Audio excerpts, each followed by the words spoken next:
નમસ્તે. જલ્સ પોડકાસ્ટના એક ઓર ફ્રેશ એપિસોડમાં આપનું સ્વાગત છે. આજનું પોડકાસ્ટ અતિશય ઇમ્પોર્ટન્ટ છે. ધ્યાનથી સાંભળજો, છેક સુધી સાંભળજો. કેમ? કારણ કે આ સાયબર ફ્રોડનો સમય છે, સાયબર ક્રાઇમનો સમય છે. અત્યારે આપણે જે સમયમાંથી પસાર થઈ રહ્યા છે, તમને કદાચ ખ્યાલ જ હશે કેટલા બધા લોકો સાથે ઓનલાઈન ફ્રોડ્સ થાય છે. એના કિસ્સા, કહાણી, ખબરો, સમાચારો આપણા સુધી પહોંચતા રહે છે. ક્યાંક આપણે સાંભળીએ છીએ કે કોઈક ડિજિટલ અરેસ્ટ થઈ ગયું અને લાખોથી લઈને કરોડો રૂપિયા ગુમાવી ચૂક્યું. કોઈકની સાથે લોનનો ફ્રોડ થયો, કોઈકને ડેટા પ્રોટેક્શનની ખબર નથી, ક્યાંક તમારા નામે કોઈક કુરિયર આવ્યું અને તમારી પાસેથી પૈસા પડાવી લેવામાં આવ્યા, ક્યાંક તમારી સાથે કોઈક સેક્સ્યુઅલ એક્સટોર્શન થયું. શરમ, સંકોચ, ગિલ્ટના કારણે આપણે કોઈને કહેતા નથી, પોલીસ સુધી જતા નથી અને આ સમસ્યાનો ભોગ બનતા રહીએ છીએ. સૌથી મોટી તકલીફ એ છે કે કદાચ આપણને આ વાતોની જોઈએ તેવી અવેરનેસ, સભાનતા પણ નથી. આજનો પોડકાસ્ટ એ સાયબર ક્રાઇમ ઉપર બિલોરી કાચ મૂકીને માહિતી આપે છે, જાણ કરે છે. અને આ વિશે વાત કરવા માટે અમે આમંત્રણ આપ્યું છે શ્રી હાર્દિક માકડિયાને, જેઓ અમદાવાદ શહેરના એસીપી સાયબર ક્રાઇમ છે. તેમની જોડે એવા ઘણા કિસ્સાઓ, કહાણીઓ, કેસીસ છે કે જે સાયબર ક્રાઇમને થોડા વધારે સમજાવે છે. આ માહિતી અત્યંત ઉપયોગી છે. આ પોડકાસ્ટ દરમિયાન આપવામાં આવેલા કેટલાક નંબર્સ, કેટલાક પોર્ટલ્સના એડ્રેસ, આ બધું જ તમારે ધ્યાનથી નોટ કરી લેવું જોઈએ. આ પોડકાસ્ટ સાંભળશો તો કદાચ તમે અને તમારાઓને તમે સાયબર ક્રાઇમથી બચાવી શકશો. આજનો પોડકાસ્ટ છેક સુધી જોજો. મારો ખાસ આગ્રહ છે. દિલથી, પ્રેમથી, આદરથી સ્વાગત કરીએ છીએ એસીપી સાયબર ક્રાઇમ અમદાવાદ શહેર શ્રી હાર્દિક માકડિયાને. આપનું પણ સ્વાગત.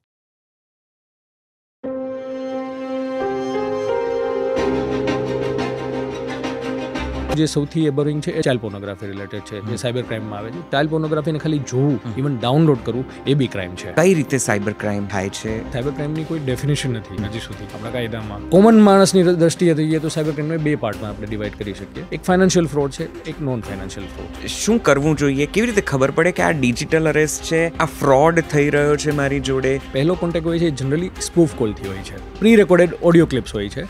તમે શું માનો છો કે એક દિવસમાં કેટલા સ્પૂફ કોલ બ્લોક થયા હશે? જનરલી એની આઈડિયા?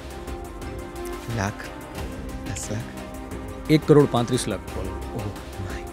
જો ગવર્મેન્ટને આટલા બધા લૂપહોલ્સ, આટલા બધા ફ્રોડના એરિયાઝ ખબર છે, ગવર્મેન્ટ સામેથી એમની તપાસ કે એમને પકડી ન શકે. સાયબર ક્રાઇમમાં ક્રિપ્ટો કરન્સીનું શું મહત્વ છે? એ ક્રિપ્ટો, તમે બિટકોઇન લઈને શાકભાજી લેવા જાઓ છો, તમને શાકભાજી મળે છે, ઓર ચા મળે, ચા લેવા જાઓ તો. It's a medium of exchange. Crypto currency હજી એટલું એક્સેપ્ટેબલ નથી. આ એઆઈ સાયબર ક્રાઇમમાં કેવી રીતે આવે? ટેકનોલોજી ઇટસેલ્ફ સારી ખરાબ નથી હોતી. એ તો સારા માટે આવેલી હોય છે કે જેનો, પણ તમે એનો કઈ રીતના યુઝ કરો છો એના ઉપર છે. મતલબ technology per se is a neutral. એઆઈનો આ બધો ડેટાનો યુઝ કરીને આપનું ડીપ ફેક ક્રિએટ કરવામાં આવે છે. એ આપનું બી ડીપ ફેક ક્રિએટ કરી શકે, કોઈનું બી થઈ શકે. કેમેરા સર્વેલન્સનો, મોલ્સમાં જાઓ તમે, ચેન્જિંગ રૂમમાં જાઓ કે ત્યાં કેમેરા છે.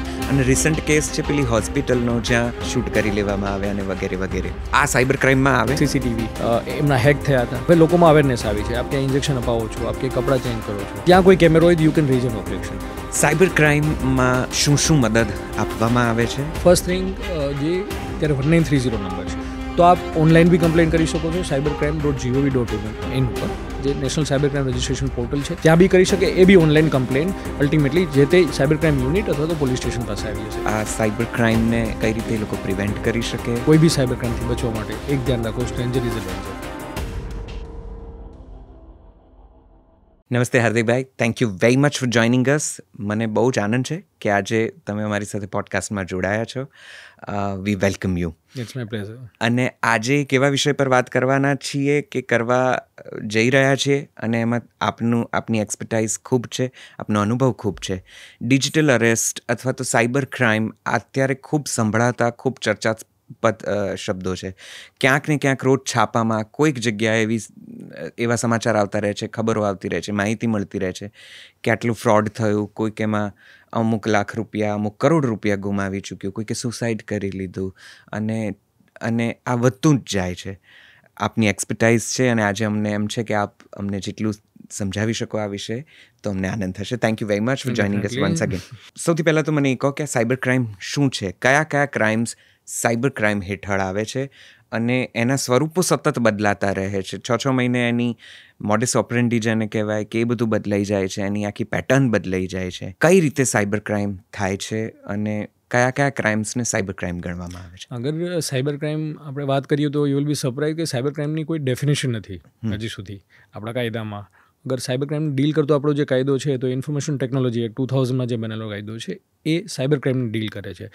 તો બ્રોડલી સ્પીકિંગ સાયબર ક્રાઇમ કોને કહીએ તો એવા કોઈ ક્રાઇમ જે કંઈ કમ્પ્યુટર ડિવાઇસ, કમ્યુનિકેશન ડિવાઇસ યા કમ્પ્યુટર નેટવર્કની મદદથી થતા હોય અને આ જ કમ્પ્યુટર નેટવર્ક ઓર ડિવાઇસ એમના ટાર્ગેટ બી હોઈ શકે. જેમ કે હેકિંગમાં એ ટાર્ગેટ હોય છે, બટ જે હેકર્સ હશે એ અગેન એ ડિવાઇસનો યુઝ કરીને એ ક્રાઇમ કમિટ કરતા હોય છે. બ્રોડલી આને સાયબર ક્રાઇમ કહેવાય છે. હવે સાયબર ક્રાઇમની જે મેં આપને કહ્યું કે અમારું જ્યુરિસ્ડિક્શન જે હોય છે કે આઈટી એક્ટ, ઇન્ફોર્મેશન ટેકનોલોજી એક્ટના સાયબર ક્રાઇમ શું, તો એમાં અલગ અલગ કલમો છે. જેમ કે 43 સેક્શન છે એ ડિફાઇન કરે છે કે કઈ પ્રકારની કેટેગરીમાં સાયબર ક્રાઇમ આવશે. તો એમાં હેકિંગ છે, અનઓથોરાઇઝ એક્સેસથી ડેટા કોઈએ થેફ્ટ કર્યો હોય, કોઈ ડેટા ઓલ્ટર કર્યો હોય, સોર્સ કોડની ચોરી કરી હોય, તો એ બધું ત્યાં કવર થાય છે. બીજું જનરલી કલમ જે છે 66થી લઈને 67B સુધીની કલમો સાયબર ક્રાઇમને કવર કરતી હોય છે, જેમાં બ્રોડલી કહી દઉં કઈ પ્રકારના ક્રાઇમ આવે. જેમ કે 66C છે તો આઈડેન્ટિટી થેફ્ટ, આપના નામે કોઈ ફેક ફેસબુક પ્રોફાઇલ બને આપના નામે, આપના કોઈ પાસવર્ડની ચોરી કરે, આપનો કોઈ યુનિક પાસવર્ડ ચોરી કરીને કોઈ બેન્કિંગ ટ્રાન્ઝેક્શન કરે તો આપની આઈડેન્ટિટી થેફ્ટ થઈ. બીજું 66D જોઈએ તો એવું ક્રાઇમ કે જેમાં 3 મેઇન છે અને મોસ્ટલી આપણા જે બધા ક્રાઇમ કોમન પાર્લન્સમાં કહીએ એ 66C અને Dમાં આવતા હોય છે. કોઈ ક્રાઇમ ઓનલાઈન થયું, એક ક્રાઇટેરિયા.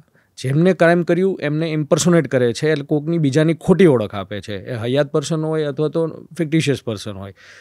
જેમ કે બેન્કિંગ અધિકારીની ઓળખ આપી અને પછી ધોખાધડી કરે છે, પૈસા લે છે. એટલે 3 ક્રાઇટેરિયા કે ઓનલાઈન થયું, ઇમ્પર્સોનેટ કર્યું કોઈને અને પછી ચીટિંગ કર્યું આપણી રીતે. તો જે મેઇનલી આપણે લોકો સાથે ક્રાઇમ હોય છે કે બેન્કિંગ ઓફિશિયલ બનીને કરતા, કેમ કે ડિજિટલ અરેસ્ટ કરતા હોય છે, ખોટી ઓળખ આપવાની હોય છે, પછી ચીટિંગ કરતા હોય છે. તો આ બંનેમાં થતા હોય છે. એ સિવાય વાયોલેશન ઓફ પ્રાઇવસીમાં આવે છે. There are lots of misconception બી હોય છે કે ઘણા લોકો એવું કહેતા હોય છે કે મારો ફોટો કોઈ લઈ લીધો મારી પરમિશન વગર, that's a violation of privacy. Even I have seen national news channel reporting on that કે કોઈ સેલિબ્રિટીનો ફોટો કોઈ પાપારાઝીએ લીધો છે તો એ 66E માં સાયબર ક્રાઇમ છે. બટ એવું નથી હોતું. વાયોલેશન ઓફ પ્રાઇવસીમાં સાયબર ક્રાઇમ ડિફાઇન એવી રીતના થાય છે if someone take your naked photo or undergarment clad photo without your permission, અને એવા એરિયામાં કે જ્યાં આપને એક ખાતરી છે કે અહીંયા તમારી પ્રાઇવસી બ્રીચ નહીં થાય. જેમ કે તમારો બેડરૂમ છે, આપ ક્યાંય ડ્રેસ ચેન્જ કરી રહ્યા છો, તો એ સાયબર ક્રાઇમમાં આવશે. અગર કોઈ પબ્લિક પ્લેસ ઉપર voluntarily is someone is bathing અને એ કોઈ લે છે તો that is not a violation of privacy. તો એ 66E આવે છે. એના પછી કોઈ અશ્લીલ મટીરિયલ પબ્લિશ કરવું, પોર્નોગ્રાફિક મટીરિયલ પબ્લિશ કરવું અને એને ટ્રાન્સમિટ કરવું. અને એક વસ્તુ જે સૌથી એબરિંગ છે એ ચાઇલ્ડ પોર્નોગ્રાફી રિલેટેડ છે, જે સાયબર ક્રાઇમમાં આવે છે. ચાઇલ્ડ પોર્નોગ્રાફી અને પોર્નોગ્રાફીમાં ફરક એટલો છે કે ચાઇલ્ડ પોર્નોગ્રાફીને ખાલી જોવું, ઇવન ડાઉનલોડ કરવું, એ બી ક્રાઇમ છે, which is not with the pornography material. તો આ broad category of a cyber crime છે. બીજું એક કન્સેપ્શન હોય છે કે જે કંઈ ઓનલાઈન થાય છે સાયબર ક્રાઇમ છે, તો એવું નથી. કેમ કે આજકાલ હરેક ક્રાઇમમાં એક ઓનલાઈન પોર્શન હોય છે. આજકાલ ઘણા લોકો એવા છે કે જે ઓનલાઈન ડ્રગ્સ વેચતા હોય છે, ઓર ઓનલાઈન ફેક કરન્સી વેચવાની જાહેરાતો મૂકતા હોય છે, ઓર ઇવન વેપન્સ વેચતા હોય છે. તો એ સાયબર ક્રાઇમ નથી, એમાં ઓનલાઈનનો યુઝ થઈ રહ્યો છે. તો મેં જે આ બ્રોડલી કરી તો ઓનલાઈન થવું જોઈએ, ફિઝિકલ કોન્ટેક્ટ ના હોય. કેમ કે 406 અને ચીટિંગના જે કેસીસ હોય છે, ઘણી એવી પોન્ઝી સ્કીમ હોય છે, જો લોકો એકબીજાને મળતા હોય છે, that is not a cyber crime. તો આ કાયદાની રીતે સાયબર ક્રાઇમ છે. કોમન માણસની દ્રષ્ટિએ થઈએ તો સાયબર ક્રાઇમને 2 પાર્ટમાં આપણે ડિવાઈડ કરી શકીએ. એક ફાઇનાન્શિયલ ફ્રોડ છે, એક નોન ફાઇનાન્શિયલ ફ્રોડ છે. ફાઇનાન્શિયલ ફ્રોડ કે જેમાં લોકો પાસેથી પૈસાની કોઈ રકમ લેવામાં, મતલબ પૈસા લેવામાં આવે છે અને પછી જે ક્રાઇમ થતો તો ફાઇનાન્શિયલ ફ્રોડ છે. નોન ફાઇનાન્શિયલ ફ્રોડમાં social media related crime, someone is bullying you on social media, કે આપની ફેક પ્રોફાઇલ બનીને આપને ચેસ કરી રહ્યું છે, સ્ટોકિંગ કરી રહ્યું છે, આપના કોઈ ફોટો એક્સ બોયફ્રેન્ડ હોય યા તો કોઈ એક્સ ગર્લફ્રેન્ડ બી હોઈ શકે, જે આપના પ્રાઇવેટ ફોટોઝ છે ફેક પ્રોફાઇલ કરીને ત્યાં પોસ્ટ કરતા હોય છે. તો આમાં જે મોટિવ હોય છે એ રિવેન્જનો હોય છે ઓર કોઈને હેરેસ કરવાનો હોય છે. તો that is a social media related crime. એક ત્રીજી કેટેગરી, મતલબ જો નોન ફાઇનાન્શિયલ ફ્રોડ કે ફાઇનાન્શિયલ ફ્રોડને બ્રિજ કરતી કેટેગરી હોઈ શકે કે સોશિયલ મીડિયામાં પ્રોફાઇલ તો ક્રિએટ કરશે ફેક, બટ અલ્ટિમેટલી જો એમનો મોટિવ હશે એ હશે ફાઇનાન્શિયલ ફ્રોડ કરવાનો. સી ફોર એક્ઝામ્પલ હું તમને દઉં કે OLX ઇન્ડિયન આર્મી ફ્રોડ કરી બહુ ફેમસ છે. આજકાલ ઘણા બધા સેલિબ્રિટીઓની યા તો પર્સનની ફેક પ્રોફાઇલ બનતી હોય છે. ગવર્મેન્ટ ઓફિસર હોય, કોઈ બિઝનેસમેન હોય, પણ એમનો પર્પઝ જે હોય છે એ હોય છે પછી એમના ફોલોવર પાસેથી પૈસા લેવાનો. તો એ બ્રિજિંગ છે કે financial fraud and non financial ફ્રોડનું મતલબ કોમ્બિનેશન થાય. અને એક થર્ડ કેટેગરી જે રેર હોય છે, જેને આપણે સાયબર સિક્યુરિટીમાં ડિફાઇન કરીએ છીએ. એ બી હું અત્યારે આપણે એક ડિફરન્શિએટ કરું. Cyber crime and cyber security it slightly different. લોકો જેને સાયબર ક્રાઇમ આપણે સમજીએ છીએ એ ઇન્ડિવિજ્યુઅલના પર્સપેક્ટિવથી સમજીએ છીએ. મારી સાથે ફ્રોડ થયો, કોઈ વ્યક્તિ સાથે ફ્રોડ થયો, that is covered in the cyber crime per se. Cyber security છે a very large topic, broad topic, અને એમાં જનરલી જે ટાર્ગેટ હોય છે ઇન્ડિવિજ્યુઅલ નથી હોતા, ઓર્ગેનાઇઝેશન હોય છે, ઇન્સ્ટિટ્યુશન હોય છે. At organization could be a private organization or a government institution. જેમ કે રેન્સમવેર નો અટેક થવો, ડેટા થેફ્ટ થવું, તો એ સાયબર સિક્યુરિટીમાં આવતા હોય છે. અને એમાં જનરલી જે ટાર્ગેટ હોય છે એ મોટી મોટી ઇન્સ્ટિટ્યુશન હોય છે. તો દેટ ઇઝ અ અગેન હું જે ડિફરન્શિએટ કરું છું કે સાયબર ક્રાઇમ આપણે જ્યારે કોમન પાર્લન્સમાં કરતા હોય તો જો એક વ્યક્તિ ઓર ઇન્ડિવિજ્યુઅલને અફેક્ટ કરતા ક્રાઇમ હોય છે. સાયબર સિક્યુરિટી જ્યારે આસ્પેક્ટ આવે છે ત્યારે ઇન્સ્ટિટ્યુશન, ઓર્ગેનાઇઝેશન, એના માટે એજન્સી બી અલગ છે, શર્ટિન ડીલ કરતી હોય છે. ઘણીવાર અગર સાયબર ટેરરિઝમ લગતું હોય તો NIA ડીલ કરતી હોય છે. તો this is the broad category. હું રીકેપિચ્યુલેટ કરું. Cyber crime per se as per the law, common મેનના પર્સપેક્ટિવથી સાયબર ક્રાઇમ શું છે અને જે અત્યાર પ્રકારની કેટેગરી થઈ રહી છે. હવે મેં જે ટાઈપ કીધા, financial fraud, non financial fraud, જે લોકોને એફેક્ટ કરતા. ફાઇનાન્શિયલ ફ્રોડમાં there more than 100 modus operandi, and every now and then આ મોડસ ઓપરેન્ડી ચેન્જ થતી હોય છે. એટલે અત્યારે જે કદાચ તમે આટલું બધું ડિફાઇન કર્યું, એમાં મને જે સમજાય છે કે સામાન્ય માણસ જે અત્યારે થોડો વધારે ચિંતિત છે એ આ ફિનાન્શિયલ ફ્રોડથી છે. બાકી જે સોશિયલ મીડિયા કે એના ઉપરના જે અમુક પ્રકારના આ ફેક પ્રોફાઇલ ને એ પ્રકારના એટેક થતા હોય છે, એમાં તો બહુ ઇન્ડિવિડ્યુઅલ કારણો હોઈ શકે, અથવા તો બહુ જ સોશિયલી હાર્મ પહોંચાડવાના કારણો હોઈ શકે.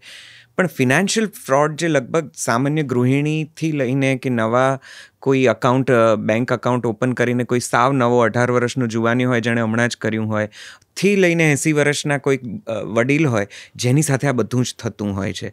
અને આમાં લોકો અનેક રૂપિયાએ ગુમાવતા હોય છે, એમને ખબર નથી હોતી. ક્યારેક પેલું KYCના નામે થાય છે, ક્યારેક વચ્ચે પાર્સલ્સ આવ્યા હતા અને OTP એ કરતા હતા. અને સૌથી મોટું આ ડિજિટલ અરેસ્ટ, જેમાં તમને ડિજિટલી કહેવાય કે તમે અરેસ્ટેડ છો અને હોટલમાં જાઓ ને 2 દિવસ કોઈને મળશો નહીં ને રૂમમાં બંધ થઈ જાઓ ને દેન લોટ્સ ઓફ થિંગ્સ. તો ડિજિટલ અરેસ્ટ અને આ પ્રકારના જે ફિનાન્શિયલ ફ્રોડ્સ છે એના વિશે આપ માહિતી. ફિનાન્શિયલ ફ્રોડની મેં પહેલાં બી કહ્યું, modus operandi there are more than 100 modus operandis. એટલે અલગ અલગ ટાઈમ છે, નવું કંઈ આવશે સ્કીમ તો એ પ્રમાણની નવું ક્રિમિનલ એમની પોતાની એક મોડસ ઓપરેન્ડી લઈને આવતા હોય છે.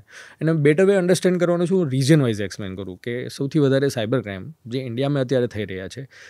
ગઈકાલનો સ્ટેટિસ્ટિક છે જે લોકસભામાં આપવામાં આવેલો છે કે ઇન્ડિયામાં સાયબર ક્રાઇમની જે કોર્ડિનેશન બોડી I4C છે, Indian cyber crime coordination centre, જે MHAની અંડર આવે છે, એમને જે ડેટા આપ્યો છે કે 2024માં ઇન્ડિયામાં NCRP પોર્ટલ ઉપર 19 લાખથી વધારે કમ્પ્લેન થયેલી છે.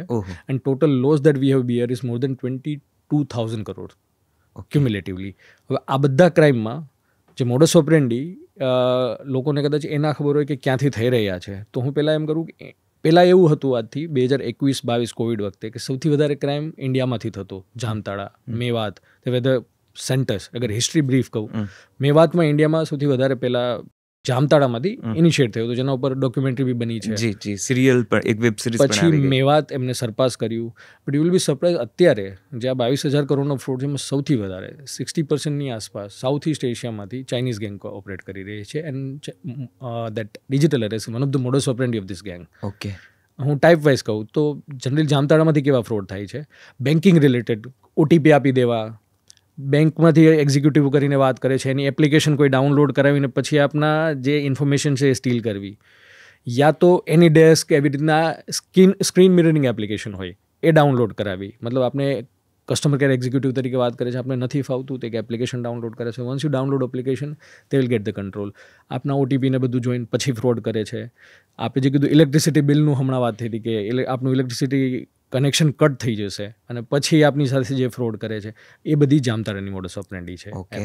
એ પછી મેવાત એક કન્ફ્લુઅન્સ છે 3 સ્ટેટનો, northern part of Rajasthan, southern part of Haryana and western part of UP.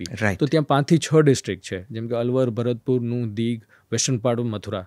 અહીંનું ઘણું બધું યુથ અત્યારે સાયબર ક્રાઇમમાં છે ઇન્વોલ્વ. અને એઝ પર વન રિપોર્ટ જામતાળાને બી સરપાસ એમને કરી દીધું છે. તો એમની બી પર્ટિક્યુલર એક મોડસ ઓપરેન્ડી છે. સેક્સટોર્શનના તમે સાંભળ્યા છે, વોટ્સએપમાં અનનોન નંબરથી કોલ આવે, જી આપ જેવો ઉપાડો છો તો સામે ન્યૂડ રેકોર્ડિંગ પ્લે કરતું હશે, they will instruct you to do the same. આપ કરો તો સ્ક્રીન રેકોર્ડિંગ કરીને પછી આપને બ્લેકમેલ કરવાનું.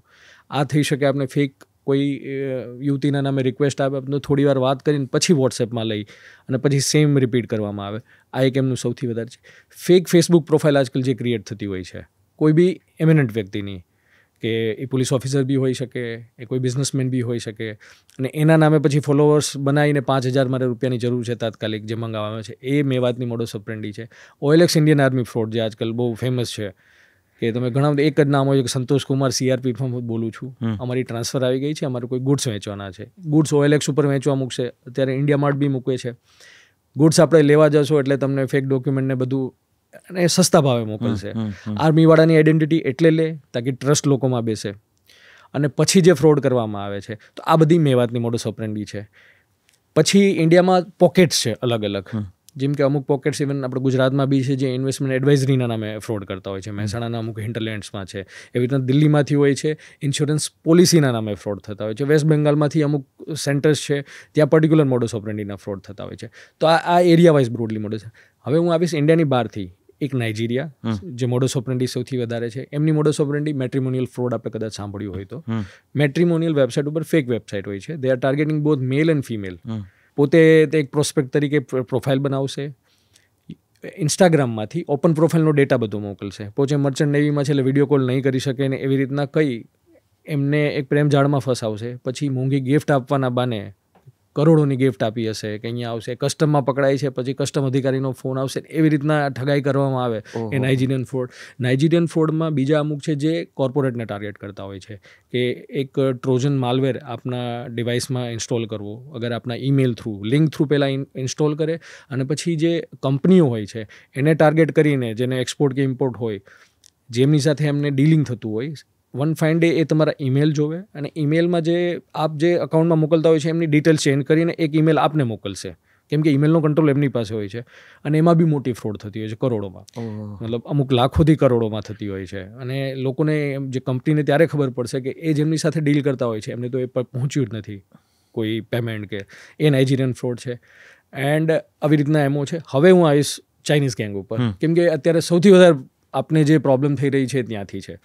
ચાઇનીઝ ગેંગની બ્રીફ હિસ્ટ્રી અગર ફ્રોડમાં જોઈએ તો સધન ચાઇનામાં એક પ્રોવિન્સ છે, ત્યાંથી આ બધાએ આવા પ્રકારના ફ્રોડ કરવાનું ચાલુ કર્યું હતું. વન્સ ચાઇના હેડ અ ક્રેકડાઉન, એ સાઉથ ઈસ્ટ એશિયામાં પ્રોલિફરેટ થઈને કરે છે. ઇન્ડિયામાં કોવિડ પહેલાં 2020ની આસપાસ ઘણા ચાઇનીઝ અહીંયા આવીને અહીંયા કોલ સેન્ટર એસ્ટાબ્લિશ કરેલા હતા સિટીમાં. ત્યારે એક જ ફ્રોડમાં ઇન્વોલ્વ હતા, લોન એપ ફ્રોડ. પછી એ લોન એપ ફ્રોડમાં ઓવર ધ પીરિયડ ઓફ ઘણા લોકોએ સુસાઇડ કર્યા, ક્રેકડાઉન થયું. પછી હવે એ લોકો સાઉથ ઈસ્ટ એશિયામાં બેઝ કરીને અત્યારે 3 પ્રકારના ફ્રોડ એ કરી રહ્યા છે સૌથી વધારે. એક ડિજિટલ અરેસ્ટ ફ્રોડ, જેની અવેરનેસ કરતાં હવે ધીરે ધીરે ઓછું થશે.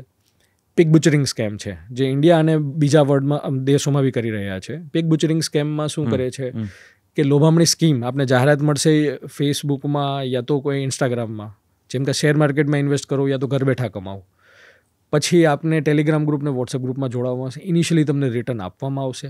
પછી એક ફેક વેબસાઇટ યા તો એપ્લિકેશનમાં પ્રોફિટ વધારે દેખાડવામાં આવશે. અગર આપ 50 લાખ ઇન્વેસ્ટ કરો છો તો તમને પ્રોફિટ 5 કરોડ દેખાડવામાં આવશે.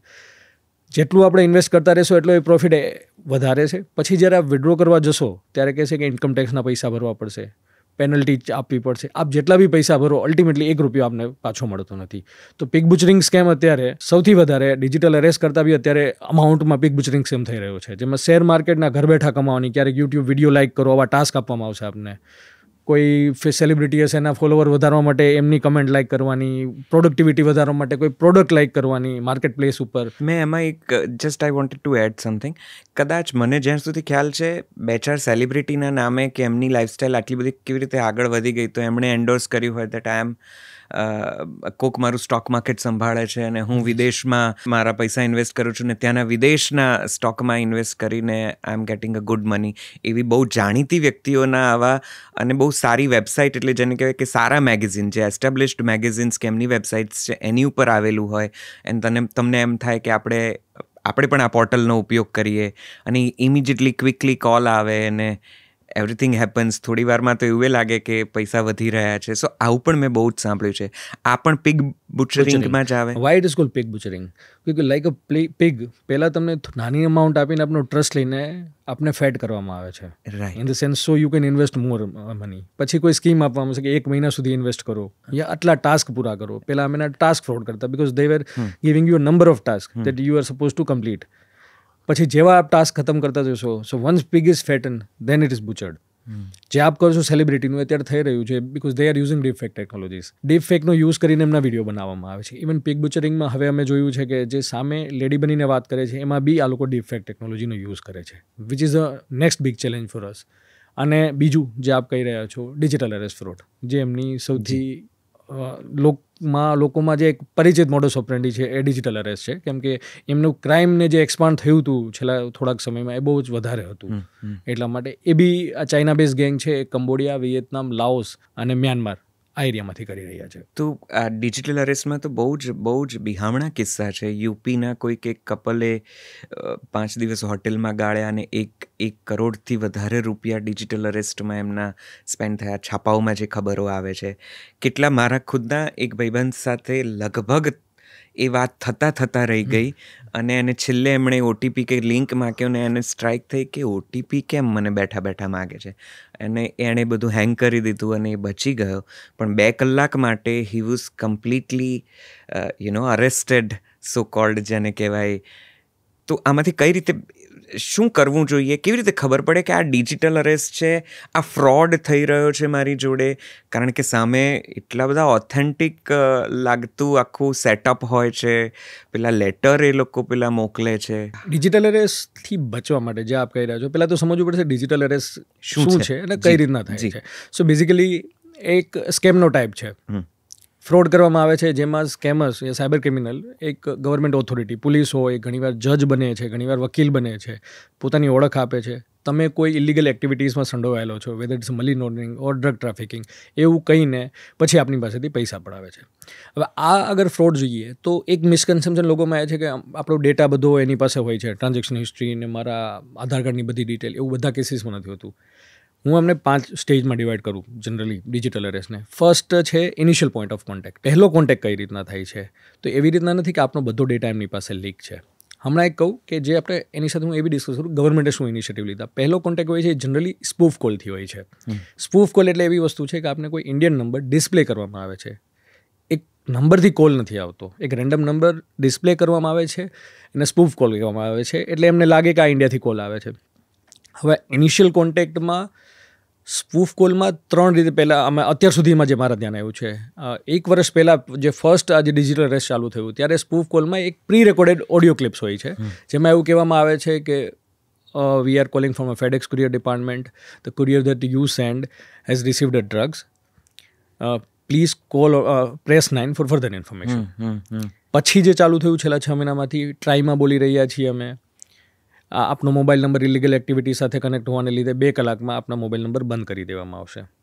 થર્ડ કોલ હમણાં ચાલુ થયા છે કે અમે આરબીઆઈમાંથી બોલી રહ્યા છે, આપના બધા બેંક અકાઉન્ટ સીઝ થઈ રહ્યા છે, ફોર ફર્ધર ઇન્ફોર્મેશન પ્રેસ 9 ઓર પ્રેસ 1.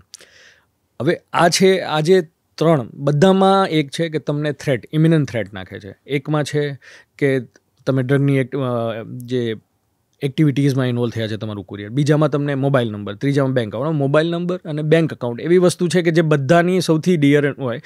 આપનો મોબાઈલ નંબર બંધ થશે, you are literally crippled, physically handicap જેમ થઈ જાય એવી રીતના અગર મોબાઈલ નંબર બંધ થઈ જશે તો કોઈ એક્ટિવિટી આપણે નથી કરી શકતા. એટલે બધા અલાર્મ થાય. સિમિલરલી બેંક અકાઉન્ટ સીઝ થઈ જશે તો એમથી તમને અલાર્મ કરવામાં આવે છે.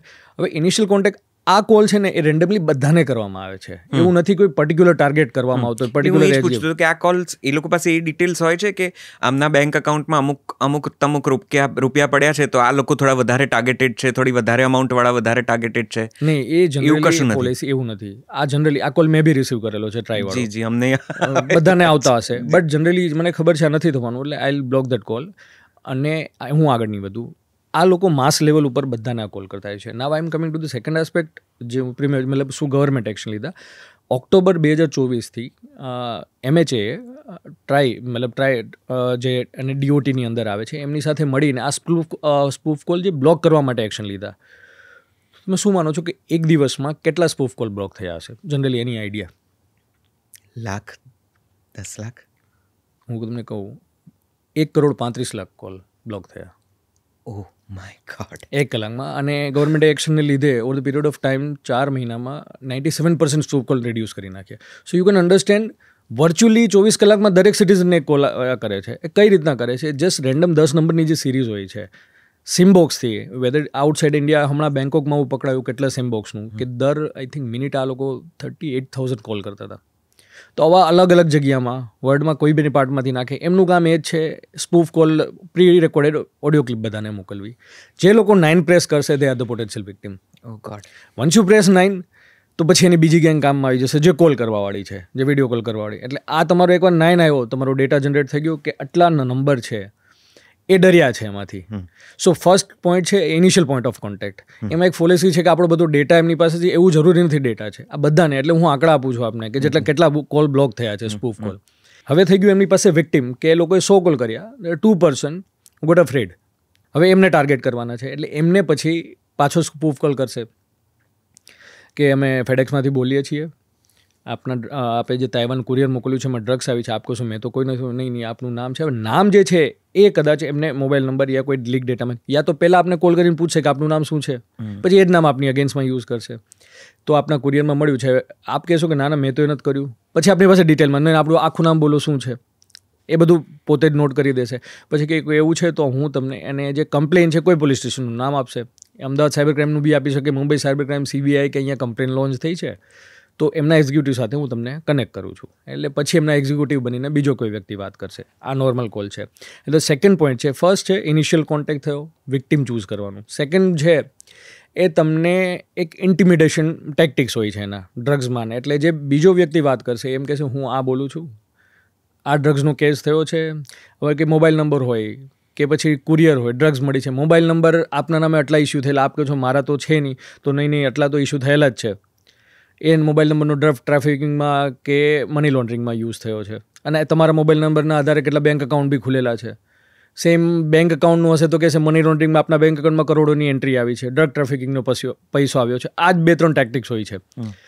એટલે જ્યારે તમે થોડા વધારે ડરશો તો એક કામ કરો કે અમારા જે અધિકારી છે તમને વિડીયો કોલ કરશે. એટલે હવે ત્રીજું સ્ટેજ આવે છે કે ઇમિનન્ટ ડેન્જરમાં ફિયર નાખવાનો કે તમને અરેસ્ટ થઈ જશો ને, એ ત્રીજું સ્ટેજ આવશે. એટલે ઘણા વિક્ટિમ પાસે તમે સાંભળતો કે અમે હિપ્નોટાઇઝ થઈ ગયા. હિપ્નોટાઇઝ કશું નથી, પહેલાં આપને એટલા ડરાવે છે આ લોકો જે ડરી જાય છે ને.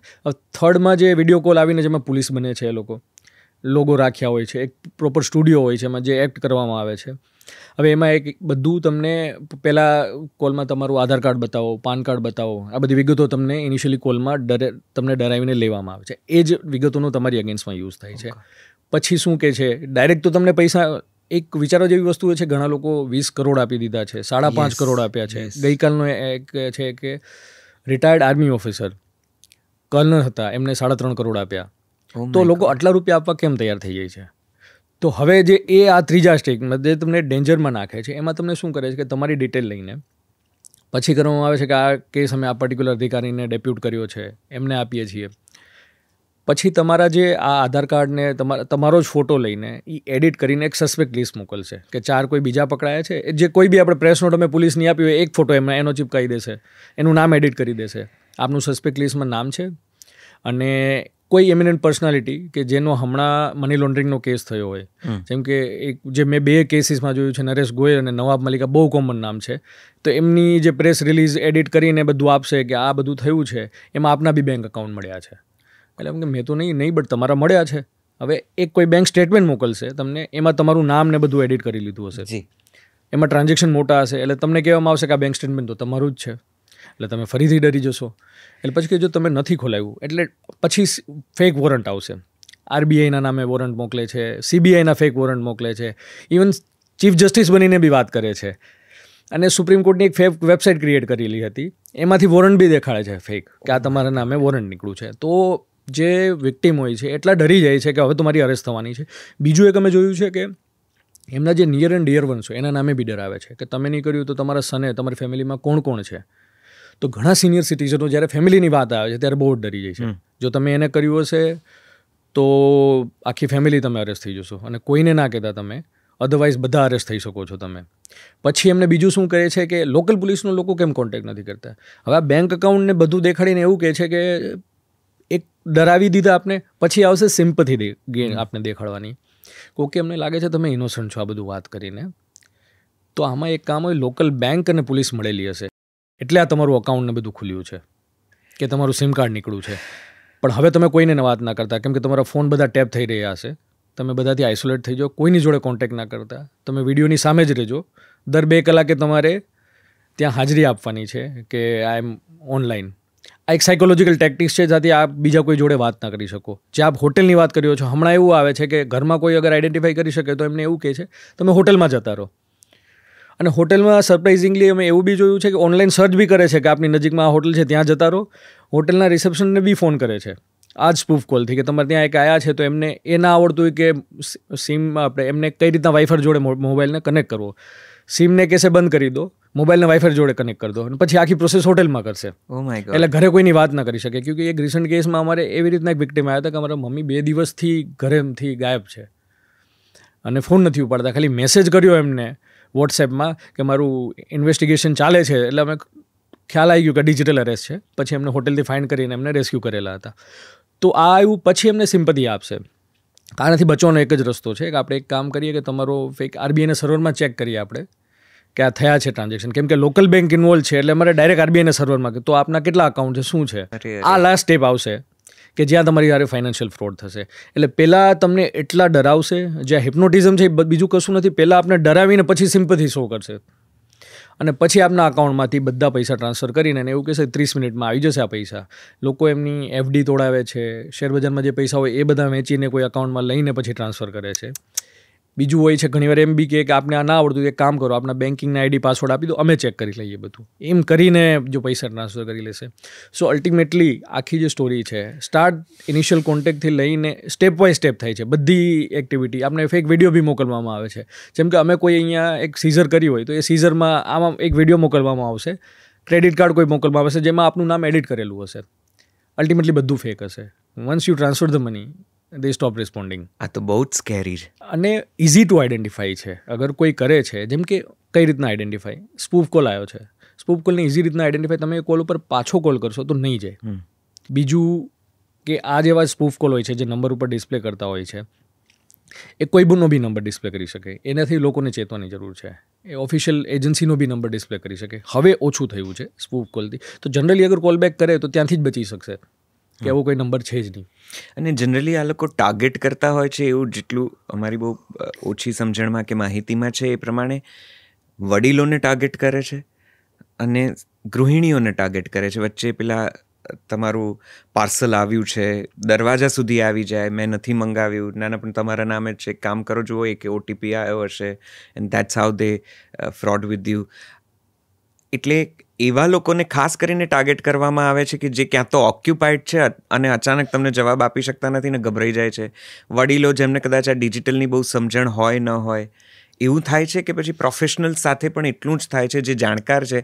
અને આટલું બધું થાય છે છતાં લોકો કેમ પોલીસ પાસે નથી જતા, કે અવેરનેસ ઓછી છે કે શું થઈ શકે છે? એમાં એક ફોલેસી છે, એક મિસકન્સેપ્શન છે કે સિનિયર સિટીઝનને વધારે ટાર્ગેટ કરે છે. ઓકે, વધારે મેં જેમ પહેલાં કહ્યું સ્પૂફ કોલ બધાને જાય છે, બટ એક કેટેગરી છે સિનિયર સિટીઝન વધારે ટાર્ગેટ થાય છે. કેમ કે ડિજિટલ અવેરનેસ ઓછી હોય છે એમાં, એક જનરેશન ગેપને કારણે. તો એને લીધે એમને ખબર નથી હોતી અને મેં એમ કીધું એમને ફેમિલીના નામે બી એમને ડરાવે છે. બીજું ગૃહિણીઓનું જો આપ કહો છો તો એ બી ઘણીવાર ડિજિટલ જેનામાં લિટરસી ઓછી છે, જેને ખબર નથી. જેમ કે આટલી બધી અવેરનેસ થયા પછી હજી બી લોકો થાય છે, મતલબ કોલર ટ્યુનમાં બધે હવે આવે છે છતાં બી લોકો થાય છે. એનું રીઝન એક સોસાયટીમાં જે ચેન્જ આવી રહ્યો છે, રીડિંગ હેબિટ ઓછી થઈ રહી છે, બધા રીલ્સમાં વધારે ફોકસ કરે છે. બીજું બધું way you are consuming social media AI base છે. આપ જે કન્ઝ્યુમ કરો છો એ જ આપને શો કરવામાં આવે છે એડમાં. અગર આપ યુટ્યુબમાં કંઈ જોવો છો, ફેસબુકમાં એ જ પ્રકારનું કન્ટેન્ટ આપને એક સજેશનમાં આવશે. Same for the Instagram. તો જે લોકો અવેરનેસમાં નથી તો એ બાબત કોઈ ધ્યાન નથી આપતા. અવેરનેસના આટલા બધા કેમ્પેન કરવા છતાં બી લોકો સુધી માહિતી પહોંચી નથી રહી. એનું કારણ છે કે એક એ પ્રકારનું ઇન્ક્લિનેશન નથી. ન્યૂઝપેપરમાં આટલું આવે છે બટ ન્યૂઝપેપર ઘણા નથી લોકો વાંચતા. તો એને લીધે એવું નથી કે they target across the age group. મતલબ અમે એવા બી જોયા છે કે જે 20 to 30ની એજમાં હોય એમની જે સાથે બી ફ્રોડ થયા છે. તો ટાર્ગેટ તો બધાને કરે છે, પણ આ કેટેગરી એવી છે કે જે વધારે વિક્ટિમ બને છે. અને બીજું એક સિનિયર સિટીઝન જે હશે એમનું એ બી હશે કે એમની પાસે પૈસા બી વધારે હશે. રાઈટ. અગર કોઈ યંગસ્ટર કોલેજ ગોઈંગ પર્સનને ટ્રાય કરે તો એમની પાસે એટલા પૈસા નહીં હોય. રાઈટ. એટલે એ બી એક કારણ છે કે એમને વધારે ટાર્ગેટ થઈ રહ્યા છે અને એ કેસ રિપોર્ટ થઈ રહ્યા છે. અચ્છા, આવું કંઈક ખબર પડે કે આપણે આવા કોઈક ફ્રોડનો ભોગ બન્યા છીએ. પહેલી તો વાત એ કે કઈ રીતે આપણે આ ફ્રોડના ભોગ ન બનીએ એના માટે શું શું ધ્યાન રાખવું જોઈએ?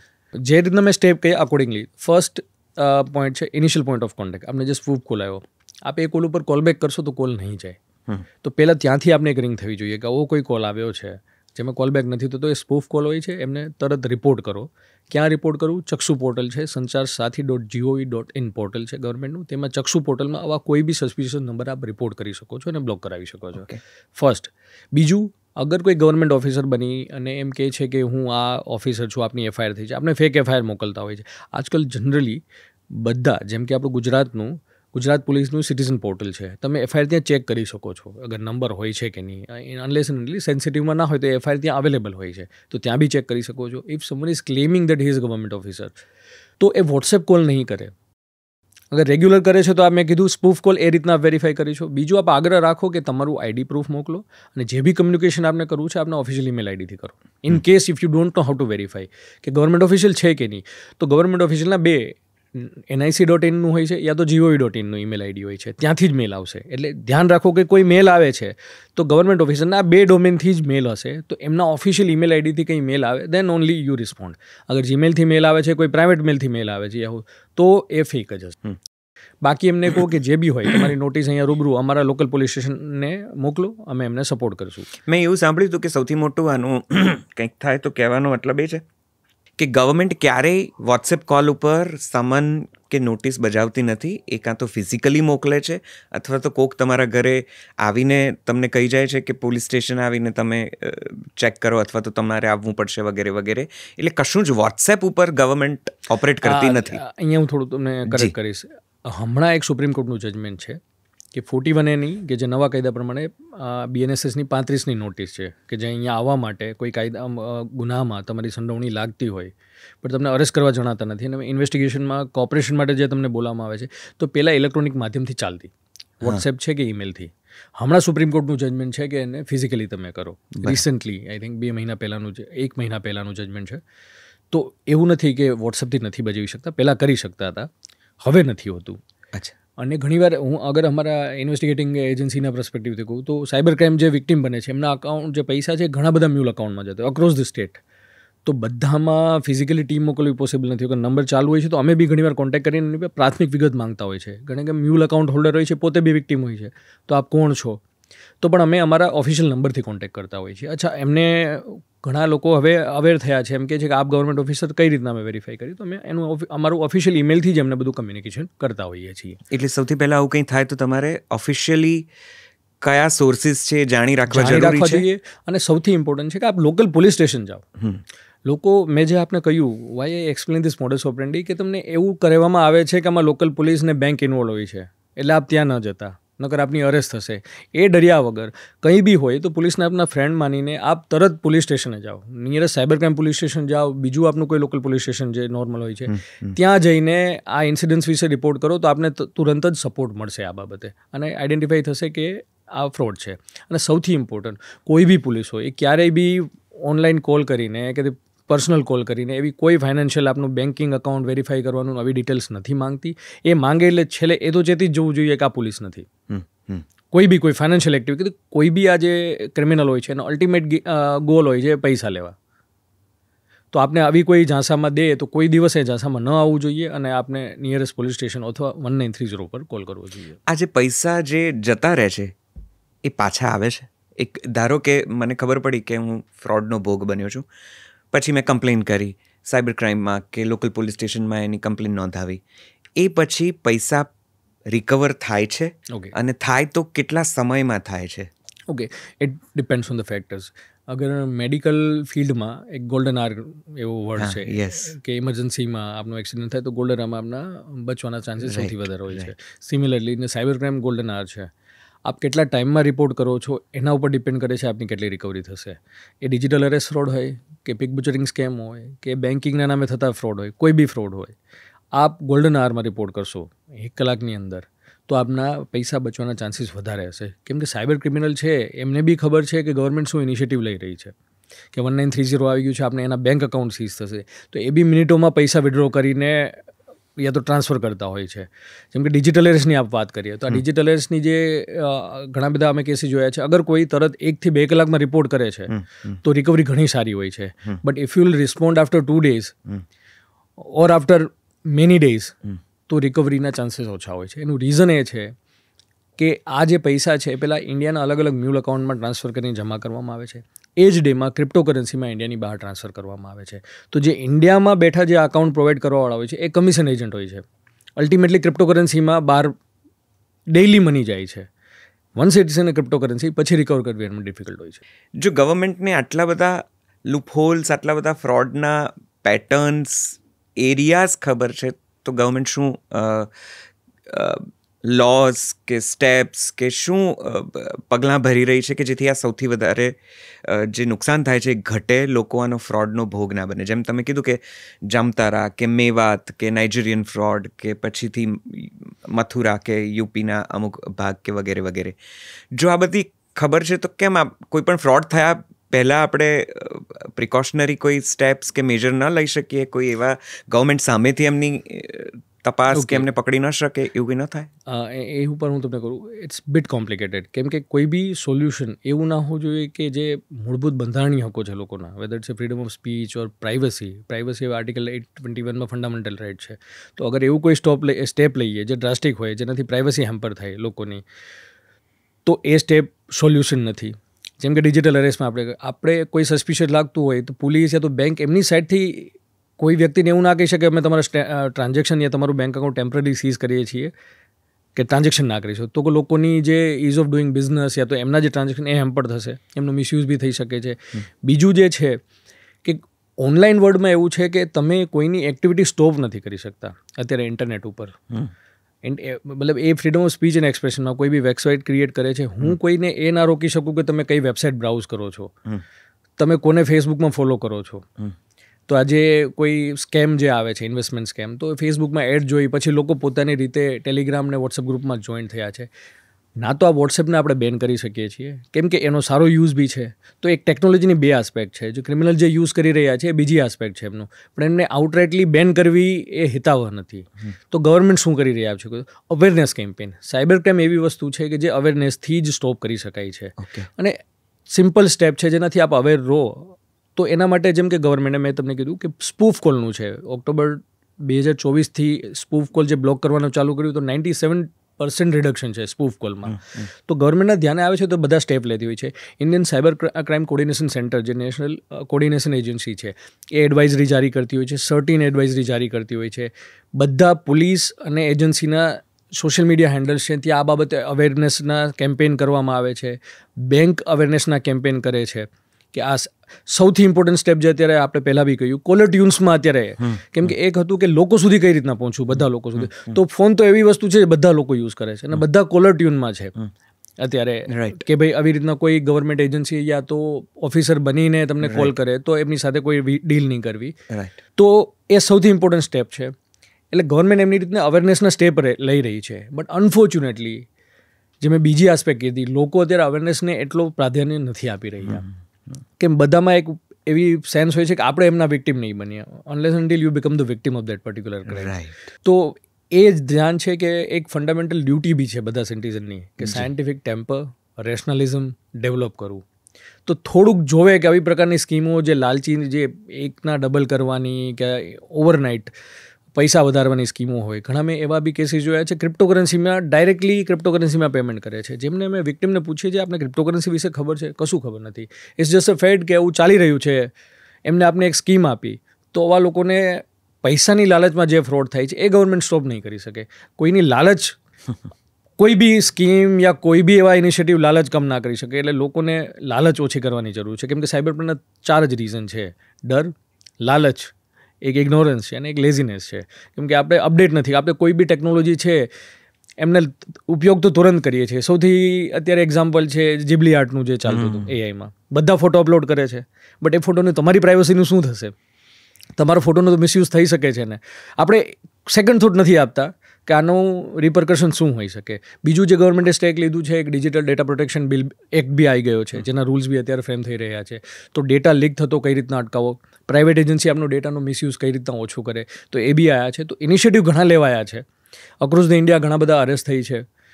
બટ એક છે કે લોકોને બી થોડી અવેર થવાની જરૂર છે. મેં વચ્ચે આ કોલ ખાસો ફર્યો તો નહીં, લગભગ 6-12 મહિના 1.5 વર્ષ પહેલાંની વાત હશે, કે એક વ્યક્તિને સમજણ પડી જાય છે કે આ ઓટીપી માગે છે અને પૈસા જવાના કદાચ આ ફ્રોડ કોલ છે.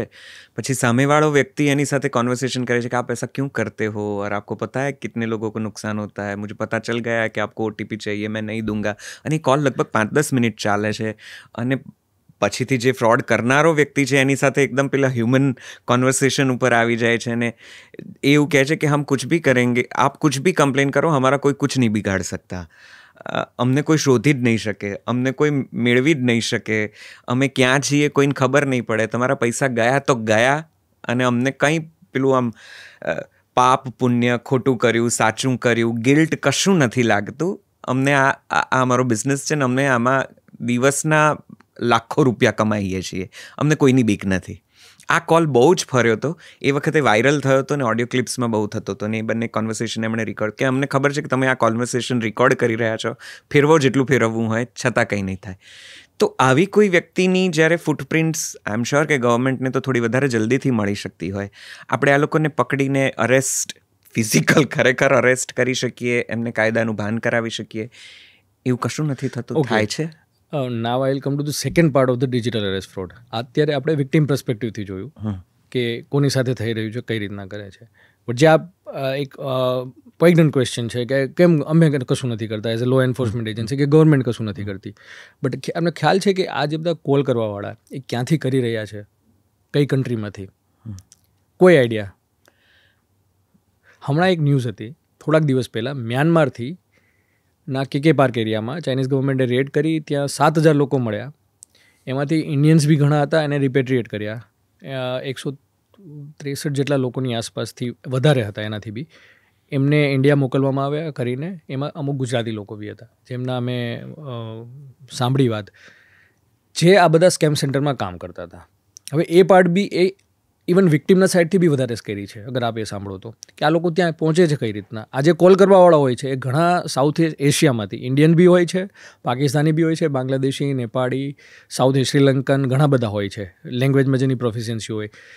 સાઉથ ઇસ્ટ એશિયાની કન્ટ્રીના બી લોકો હોય છે. હવે એમને ત્યાં કઈ રીતના લેવામાં આવે છે? ઇફ યુ ગૂગલ ઇટ, કે યા તો યુટ્યુબમાં આપ જોજો, south east Asian scam centres in Cambodia or Myanmar, Vietnam, તો ત્યાં ઓપન જેલનો એક કન્સેપ્ટ છે. આપણા ઇનોસન્ટ સિટીઝન કે જે 10મું પાસ હોય કે એમને આવી જ ફેસબુકમાં જાહેરાત આવશે કે આપ કમાઈ શકો, આ જોબ છે ડેટા એન્ટ્રીની, એવી રીતના થાઈલેન્ડમાં. તો ઘણા લોકો અહીંથી થાઈલેન્ડ ડેટા એન્ટ્રીની જોબ માટે મંથલી 1 લાખ રૂપિયાની સેલરી આપને કહે છે. એજન્ટ થ્રુ કોન્ટેક્ટ કરાવીને જવાનો, પાસપોર્ટનું બધું એ કરાવી દે છે, પૈસા બી એ. તો એ કોઈ 10 પાસ જેને 1 લાખની જોબની ઓફર કરવામાં આવે તો એ જોબ કરવા માટે થાઈલેન્ડ જાય છે. પછી થાઈલેન્ડ એને રિસીવ કરીને બોર્ડર ક્રોસ કરીને મ્યાનમારના કે પાર્ક એરિયામાં ઓપન જેલમાં લઈ જવામાં આવે છે. વન્સ દે આર દેર, તો એમના પાસપોર્ટને બધું કન્ફિસ્કેટ કરી અને ઓપન જેલમાં એમની પાસે ત્યાં કામ ફોર્સફુલી કરાવવામાં આવે છે. બોસીસ ચાઇનીઝ છે જે આ બધું કરાવે છે આ એરિયામાં. એ બવેટ રિજન હોય કંબોડિયાનો, કે લાઓસના અમુક રિજન છે, કે વિયેતનામના અમુક રિજન છે. આ બધી કન્ટ્રી કેવી છે? હવે અગર મ્યાનમાર છે, વોર ટોર્ન કન્ટ્રી છે, સિવિલ વોર ચાલે છે ત્યાં કોઈ વચ્ચે, મતલબ એક બોર્ડર ગાર્ડ ફોર્સિસ છે. તો એવું બી આજે અમે જેને ઇન્ટ્રોગેશન કર્યા કે there would be some local involvement કે જે એમને સપોર્ટ પ્રોવાઈડ કરે છે. તો જે માફિયા જે આ ગેંગ ચલાવી રહ્યા છે એ બધા તો આ સ્કેમ સેન્ટર ચલાવે છે. તો એમના અલગ અલગ વર્ટિકલ્સ છે. એક વર્ટિકલ છે જે લોકોને રિક્રુટ કરીને ત્યાં જોબ માટે લાવે છે. આટલી બધી આર્મી તો જોશે ને એને કામ કરવા માટે. Y they are so much confident કે એમને કંઈ નથી થવાનું, કેમ કે એ ઇન્ડિયામાં તો છે જ નહીં. ઓ બાપરે. અગર કંબોડિયા આપ જુઓ તો કંબોડિયા FATFની ઓલરેડી બેન્ડ લિસ્ટમાં છે, મતલબ એના ઉપર સેન્ક્શન મૂકવામાં આવેલા છે એ કન્ટ્રી ઉપર. તો they are deliberately choosing this country which are less stable, અને ત્યાંથી આ બધા ક્રાઇમ કરી રહ્યા છે. તો એક વર્ટિકલ એમનો છે. એક વર્ટિકલ એડ આપશે સોશિયલ મીડિયામાં, એનું સર્ચ એન્જિન ઓપ્ટિમાઇઝેશન કરવું ગૂગલમાં, કે કઈ રીતના એડને પ્રાયોરિટી પર લાગવી. એક છે એ મ્યુલ અકાઉન્ટ ગેધર કરવા, જે ઇન્ડિયામાંથી ટેલિગ્રામ ગ્રુપ કરીને કરવામાં આવે છે. એક છે જ ક્રિપ્ટોકરન્સી કન્વર્ટ કરવાવાળું છે. તો ઇટ્સ અ ઇન્ડસ્ટ્રી એન્ટાયરલી. હમણાં અમે જે તાઇવાનીઝને પકડ્યા હતા 4, અને જે અરેસ્ટ કરી હતી ડિજિટલ અરેસ્ટમાં આગળ, તો એમાં અમને એક ડોક્યુમેન્ટ મળ્યું હતું જેમાં ઇન્ડસ્ટ્રીનો આખો મેપ હતો કે કઈ કઈ પ્રકારની activity, it's not just digital arrest કે જે હું બીજા ફ્રોડ પીક બુચરિંગ સ્કોમ કર્યો. હમણાં એક ચાલુ થયું છે કે બોસને ઇમ્પર્સોનેટ કરવાનું વોટ્સએપમાં, મોટી કંપનીના સીઈઓને, અને એમાં બી કરોડોના ફ્રોડ કરે છે.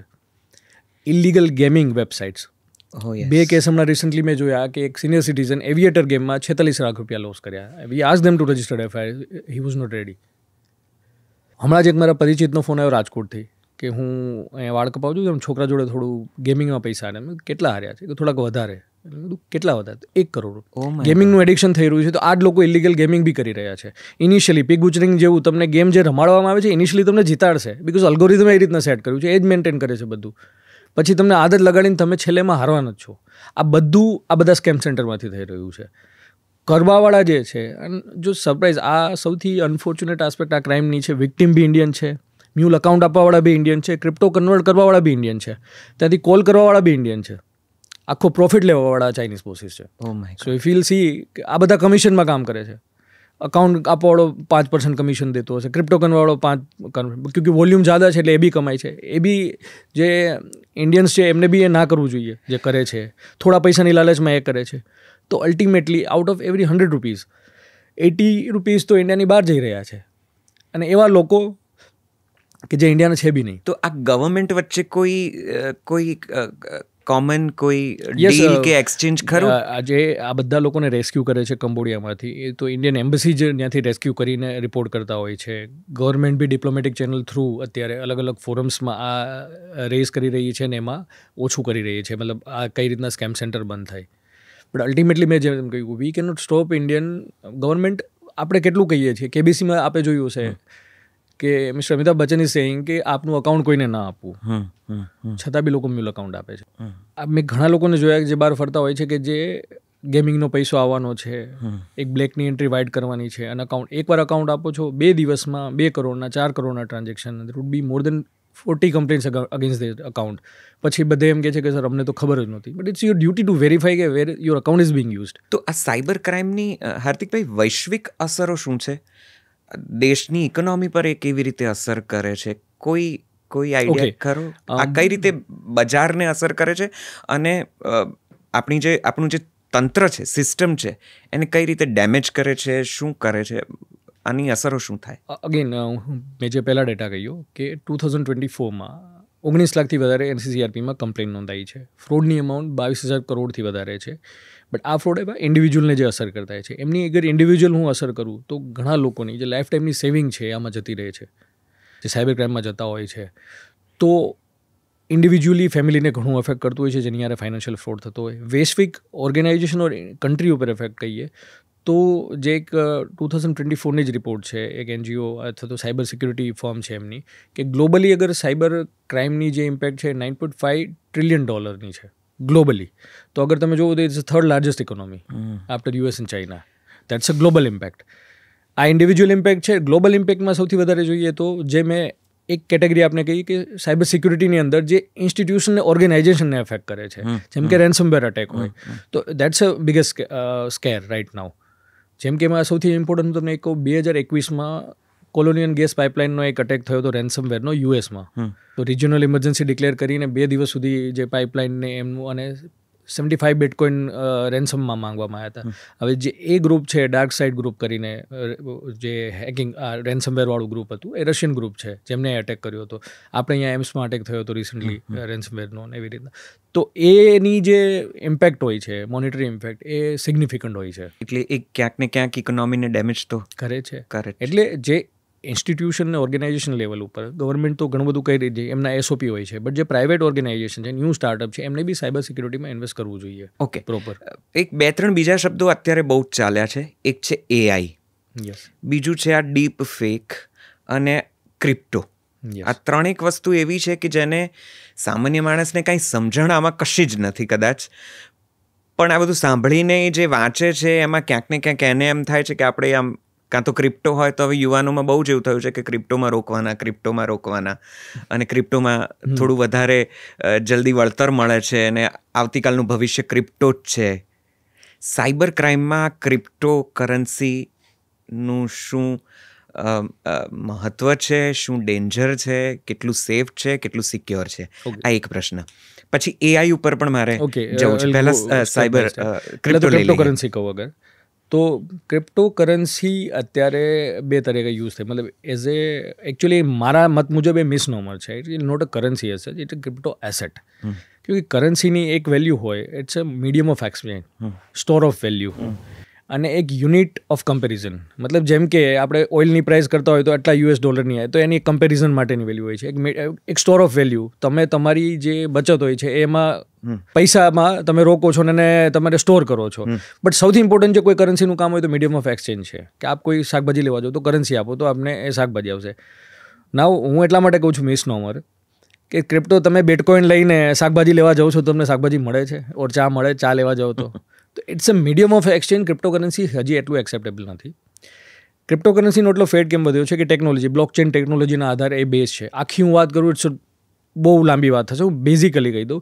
અત્યારે ફેડ કેમ છે તો એને ક્રિપ્ટો એસેટ કહેવી જોઈએ, અને ક્રિપ્ટો એસેટ તરીકે લોકો એને ઇન્વેસ્ટમેન્ટમાં, આજકાલ શેરબજારમાં રાખતા, ઘણા લોકો ક્રિપ્ટોમાં રાખે છે.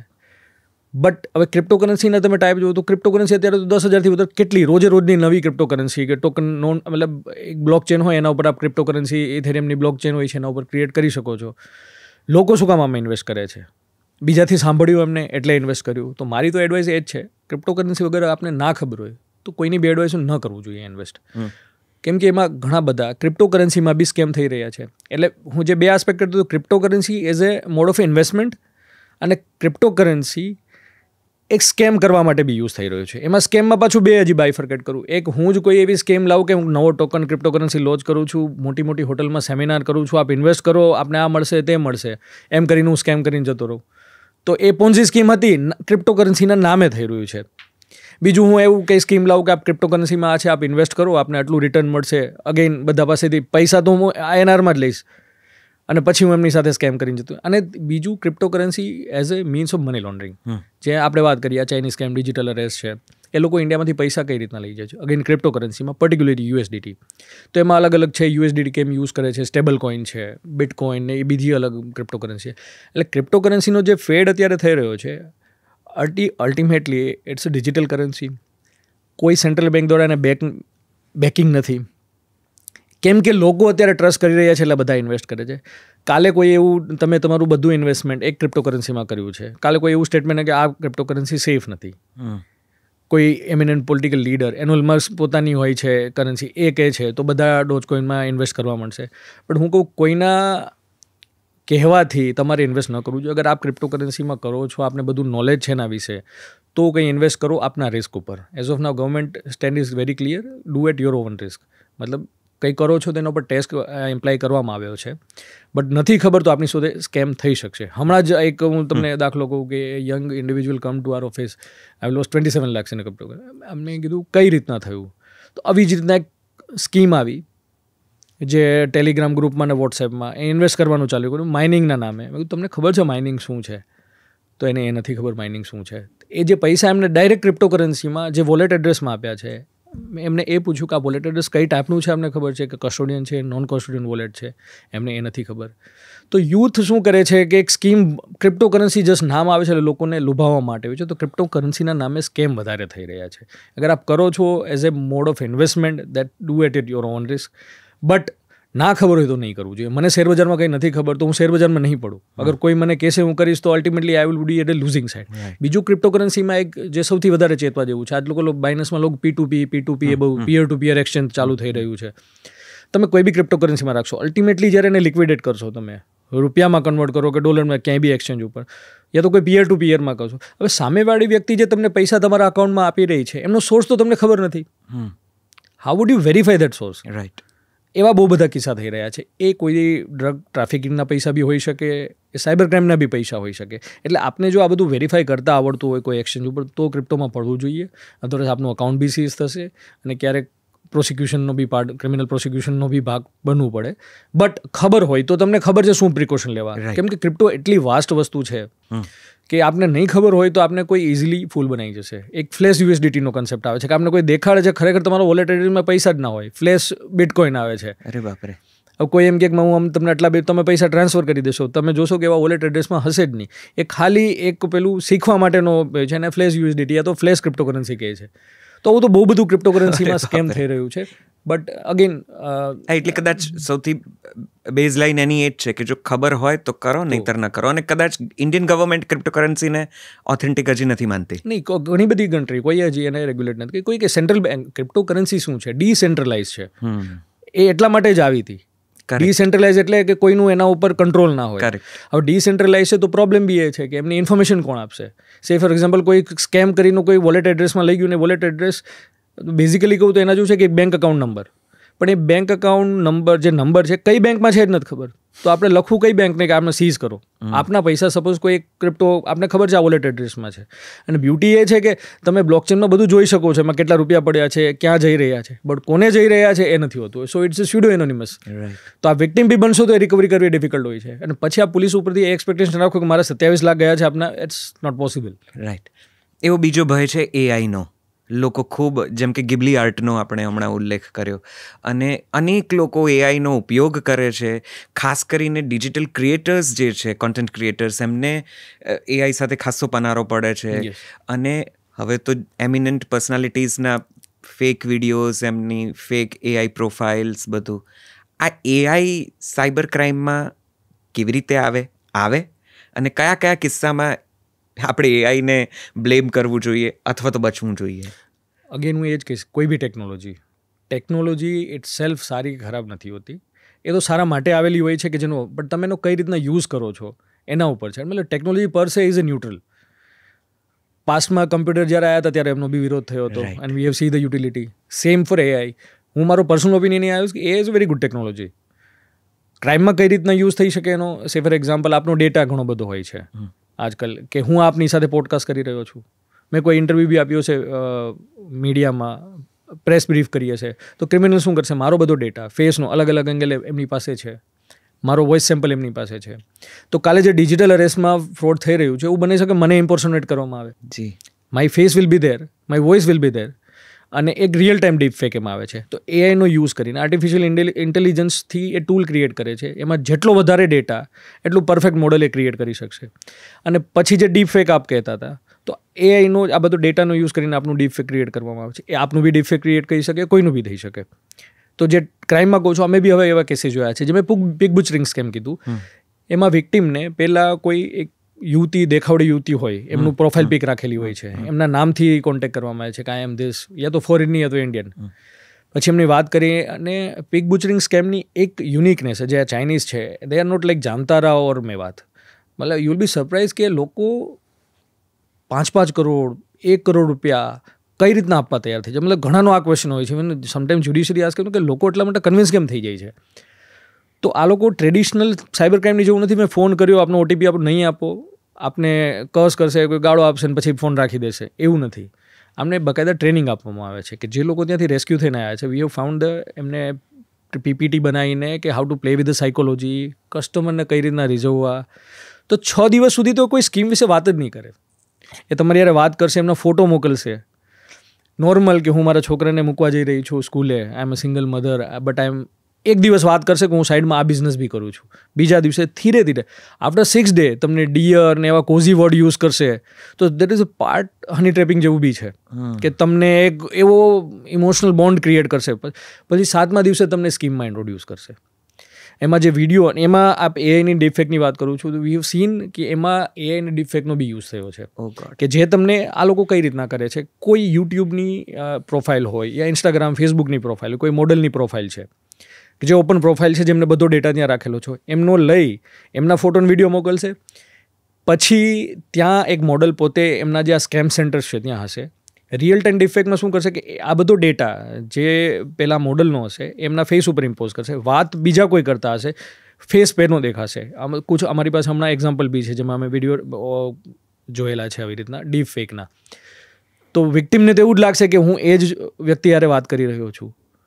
અને પછી એમની યારે સ્કેમ કરવામાં આવશે. એટલે એક લોકો કોમન સેન્સ જે ભૂલી જતા હોય છે ને એને એવો બ્લાઇન્ડ ટ્રસ્ટ હોય છે એની ઉપર કે હું તો રિયલ વ્યક્તિ જોડે એ કોઈ દિવસ એ ક્વેશ્ચન પોતાને નથી પૂછતા કે એમને મને વોટ્સએપમાં જ વાત કરી છે, અને વોટ્સએપ નંબર તમે કોઈ બી કન્ટ્રીમાંથી યુઝ કરો, એમને નોર્મલ કોલમાંથી કોઈ દિવસ વાત નથી કરી મને. આવું ને આવું સેક્સ્યુઅલી અબ્યુઝ પણ થતું હોય છે કે થોડી વાર માટે હુંફાળી વાત કરીને પછી તમે એના થોડાક એડલ્ટરી ટોક્સ થાય ને પછી તમે યુ રિમૂવ યોર ક્લોથ્સ અને આવું બધું કરીને પછી બ્લેકમેલ કરે છે. મોટાભાગના લોકો શરમ, સંકોચ અને એના કારણે પોલીસ સુધી જતા નથી કે પોતાના અંગત વ્યક્તિઓને પણ કહેતા નથી. ક્યાંક ને ક્યાંક આમાં ગિલ્ટ પણ હોય છે કે મારાથી ખોટું થઈ ગયું. તો આ બધા સાથે કેવી રીતે ડીલ કરવું જોઈએ? એટલે મેં જે પહેલાં એમને કહ્યું, જનરલી અમે એક જ લાઈન કરીએ છીએ, સ્ટ્રેન્જર ઇઝ ડેન્જર. ઓનલાઈન વર્લ્ડમાં કોઈ બી ફોન નંબરથી કોલ આવે, કોઈ બી વોટ્સએપથી, કોઈ પ્રોફાઇલથી આવે, આપ જેને નથી ઓળખતા એવું માનીને ચલો એ સ્કેમસ્ટર છે. મોડસ ઓપરેન્ડી હજારો નીકળશે, આગળ બી આવવાની છે, બટ એક સિલ્વર લાઇનિંગ છે, જેને નથી ઓળખતા એને માનીને ચલો કે એ સ્કેમસ્ટર છે. રાતના આપનું કોઈ ડોર નોક કરે છે તો આપ શું પ્રિકોશન લો છો? આપ બીજાનું કોઈને જગાડો છો, એમને પૂછો છો કોઈ આવ્યું છે, પછી જોશો કોણ છે, ના આપનું આઈડી કાર્ડ બતાવો, બધું કરો છો. મતલબ એક સરપ્રાઇઝિંગ વસ્તુ એ છે કે આપણે કોઈ ફિઝિકલી મળવા આવે તો આપણે આ ડોક્યુમેન્ટ નહીં આપો એમને, ઓનલાઈન આપણે ઇઝીલી આપી દઈએ છીએ.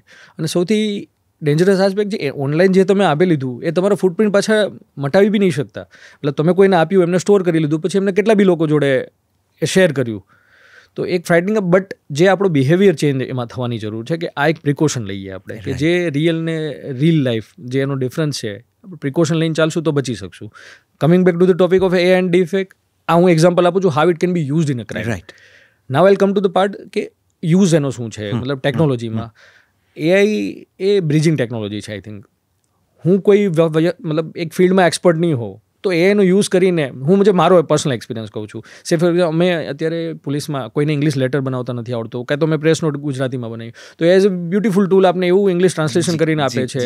બીજું કોઈ મારે કંઈ શીખવું છે જે મારો ડોમેન નથી, જે સપોઝ આપનો ડોમેન હોય, તો એમાં હું નાખું તો એમાંથી મને આવે છે. તો અલ્ટિમેટલી નોલેજ એન્હાન્સમેન્ટ માટે human is not a substitute. મતલબ આપણે તો રહેવાની જ છે, બટ તમારે એને શું પ્રોમ્પ્ટ આપવા, એની પાસેથી શું ઇન્ફોર્મેશન લેવી, જેમાં ટેક્સ્ટ ટુ વિડીયો બી ક્રિએટ થાય છે, આપ સારું PPT બી બનાવી શકો છો, આપનું પ્રેઝન્ટેશન બી, જેમ કે અવેરનેસ માટે અમે સારું કન્ટેન્ટ તૈયાર કરી શકીએ છીએ AI ઉપર. બરાબર. સો એ બધી ફિલ્ડ માટે એ છે કે AI ઇઝ એનેબલિંગ, બટ જો નેફેરિયસ કેરેક્ટર્સ હોય છે એનો યુઝ પોતાના પર્પઝ માટે કરતા હોય છે, અલ્ટિરિયર મોટિવ અચીવ કરવા માટે. સો ટેકનોલોજી કોના હાથમાં છે અને કઈ રીતના યુઝ કરે છે એના ઉપર ડિપેન્ડ છે. અચ્છા, એક બહુ મોટો પ્રશ્ન છે કેમેરા સર્વેલન્સનો. મોસ્ટલી તમે ક્યાંક મોલ્સમાં જાઓ, તમે ચેન્જિંગ રૂમમાં જાઓ ત્યારે પેલા વિડીયોઝ આવતા હોય છે કે ત્યાં કેમેરા છે. હોટેલ રૂમ્સમાં ક્યારેક ચેક ઇન કરો ફરવા ગયા હો ત્યારે. હવે તો વોશરૂમ્સમાં પણ કદાચ આવા પ્રકારના સ્કેમ્સ થતા હોય છે. અને રિસન્ટ કેસ છે પેલી હોસ્પિટલનો, જ્યાં એક્ઝામિન થતી વખતે પણ તમને શૂટ કરી લેવામાં આવ્યા અને વગેરે વગેરે.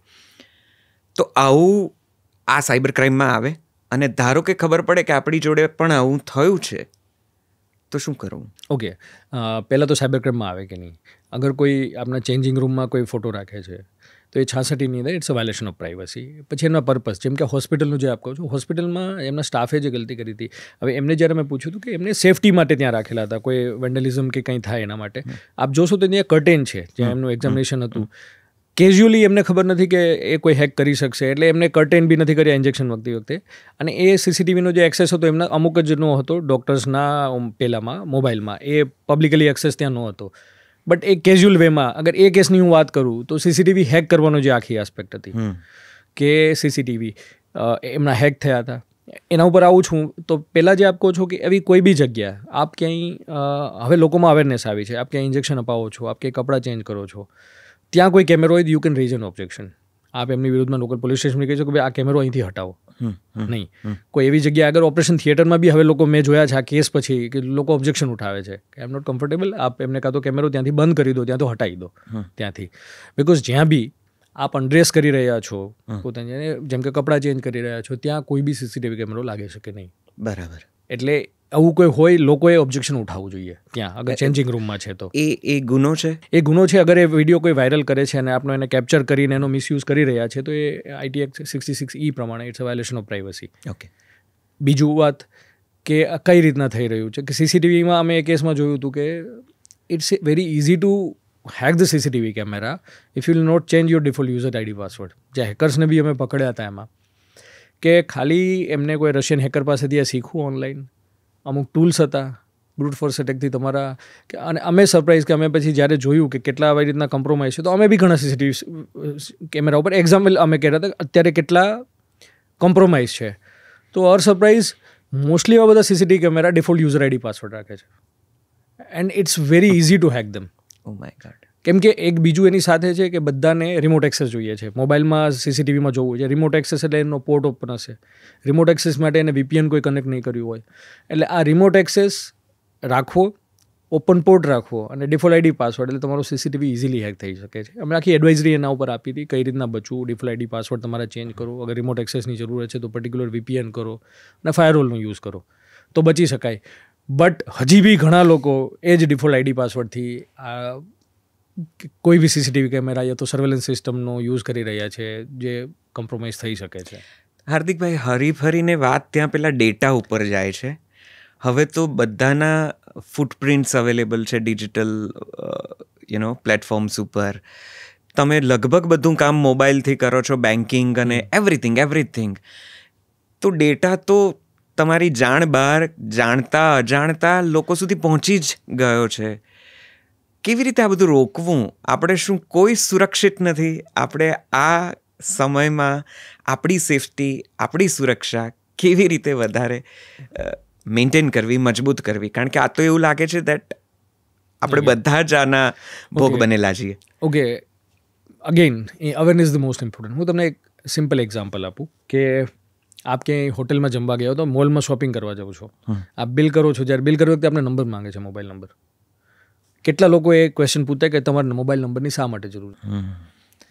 જનરલી આપણે પૂછતા હોય તો જે ત્યાં સેલ્સમેન ઓર એક્ઝિક્યુટિવ બેઠા છે કે નહીં અમારી પ્રોસિજર છે, હું નહીં આપું મોબાઈલ નંબર. આપ એવું કહેશો ને એટલે એમ કહેશે કે ના એ તો જો સાહેબ કયો રૂલ્સ છે ગવર્મેન્ટનો કે 50,000નું બિલ હોય તો આપ મારું પાન કાર્ડ કે જે તમારે રૂલ એઝ પર રૂલ હોય એ હું આપવા તૈયાર છું, પણ બિલ જ્યારે 5,000નું હોય તો મોબાઈલ નંબરની શા માટે જરૂર? પછી કોઈને પૂછીને આવશે કે તમને અમારી જે નવી સ્કીમ કે અમારા પેલું આવશે કોઈ ક્રેડિટ નોટ કોઈ ટોકન મળશે જેનાથી તમે નેક્સ્ટ ટાઈમ શોપિંગ કરશો તો આટલું કમિશન મળશે. એટલે 10માંથી 8 જણા નંબર આપી દે છે. This is one of the reason. Data leak ક્યાંથી થઈ છે? આપણે કમિશન માટે, આપણે કોઈ ક્રેડિટ માટે થોડુંક ઇનિશિયલી તમને ફ્રી આપશે એના માટે આપણે આપણો જ નંબર આપીએ છીએ. બીજું ડેટા લીક થવાનું મેઇન કારણ કે તમે ક્યાંય જોયું હોય કે એપ્લિકેશન, આપણે કેટલા એપ્લિકેશન ડાઉનલોડ કરતા હોઈએ છીએ ત્યારે કોઈ દિવસ ટર્મ્સ એન્ડ કન્ડિશન વાંચીએ છીએ યસ કરીને, આઈ એગ્રી. તો એવું નથી કે આપણો ડેટા સેવ નથી, પણ આપણે જ આપીએ છીએ. એન્ડ રીઝન કે આપણી ઇઝીનેસ, આપણે એપ્લિકેશનની ઓથેન્ટિસિટી વેરીફાઈ નથી કરતા, કોઈ દિવસ રિવ્યૂ નથી જોતા શું આપ્યા છે. એ જ ડેટા કોઈ બી વસ્તુ દુનિયામાં ફ્રી નથી. કોઈ બી અગર આપે છે તો આપણે ડેટાનો યુઝ કરે છે, કન્સેન્ટ લે છે, તો આપણે લોકોને ડિસાઇડ કરવાની જરૂર છે કઈ સર્વિસ મારા માટે એસેન્શિયલ છે, કઈ નોન એસેન્શિયલ છે. નોન એસેન્શિયલમાં ઇટ ડિપેન્ડ કે તમારો ડેટા તમારા માટે કેટલો ઇમ્પોર્ટન્ટ છે. When I was a school going kid or when I was in college તો મારો મોબાઈલ નંબર એટલો ઇમ્પોર્ટન્ટ નહોતો.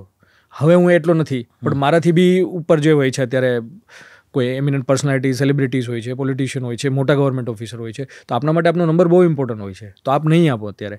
બટ જે નીચે જેને એટલી અવેરનેસ નથી એ બધા લોકો પોતાની બધી વિગતો કોઈ આપ સાઇટ ઉપર કરો છો, આપની ઈમેલ આવી દો છો, ત્યાં જ બધી આ વિગતો આવશે. એટલે એ જે તમને ફ્રી સર્વિસ આપે છે એ તમારો ડેટા ટ્રેડ કરે છે.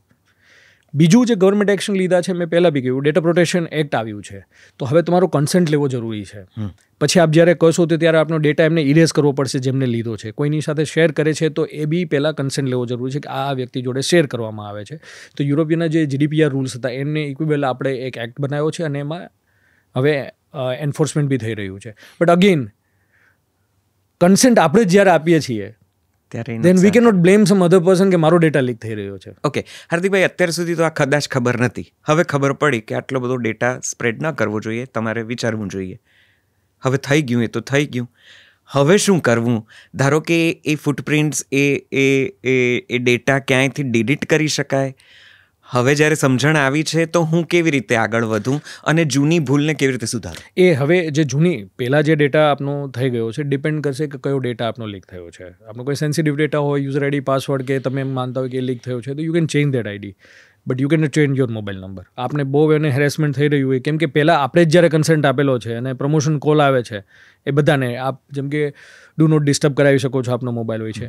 હવે જ્યારથી એક્ટ આવ્યો છે ત્યારે જો કોઈ બી અગર સર્વિસ આપ લો છો અને એમાં જે કન્સેન્ટ હોય તો આપને એક ઓપ્શન બી છે કન્સેન્ટ રિવર્ટ કરવાનો, બટ એની પહેલાં જે આપનો ડેટા કંઈ લીક થઈ ગયો છે you can not undo it. મતલબ એ છે જનરલી આપ આવે છે તો એ સર્વિસને બ્લોક કરી દો, એમને સ્પામમાં રિપોર્ટ કરી દો અને એમને રિક્વેસ્ટ કરીને કે ડોન્ટ કોલ મી અગેન, તો DND કરાવી દો. સાયબર ક્રાઇમ જે લોકો કરે છે એ તો બધા સખત ઇનોવેટિવ લાગે છે. દર 2 મહિને હજી તો એક મોડેસ ઓપરેન્ડી વિશે કંઈક અવેરનેસ આવે એ પહેલાં તો કંઈક નવી રીત આવી જાય છે, કંઈક નવો ફ્રોડ આવી જાય છે. આ કોણ કરી રહ્યું છે? કોનું દિમાગ આટલું બધું ચાલે છે? એનું કંઈક છે ઇનોવેટિવ કરતા હું કહીશ નવરા છે. આપણે બધા કામ કરીએ છીએ, કંઈક ને કામ છે, એમને તો 24 કલાક આ જ કરવાનું છે. અને સાયબર ક્રાઇમ આ બધી કઈ છે કે કમ્યુનિટી છે. હવે એક નવું આવ્યું છે cyber crime as a service.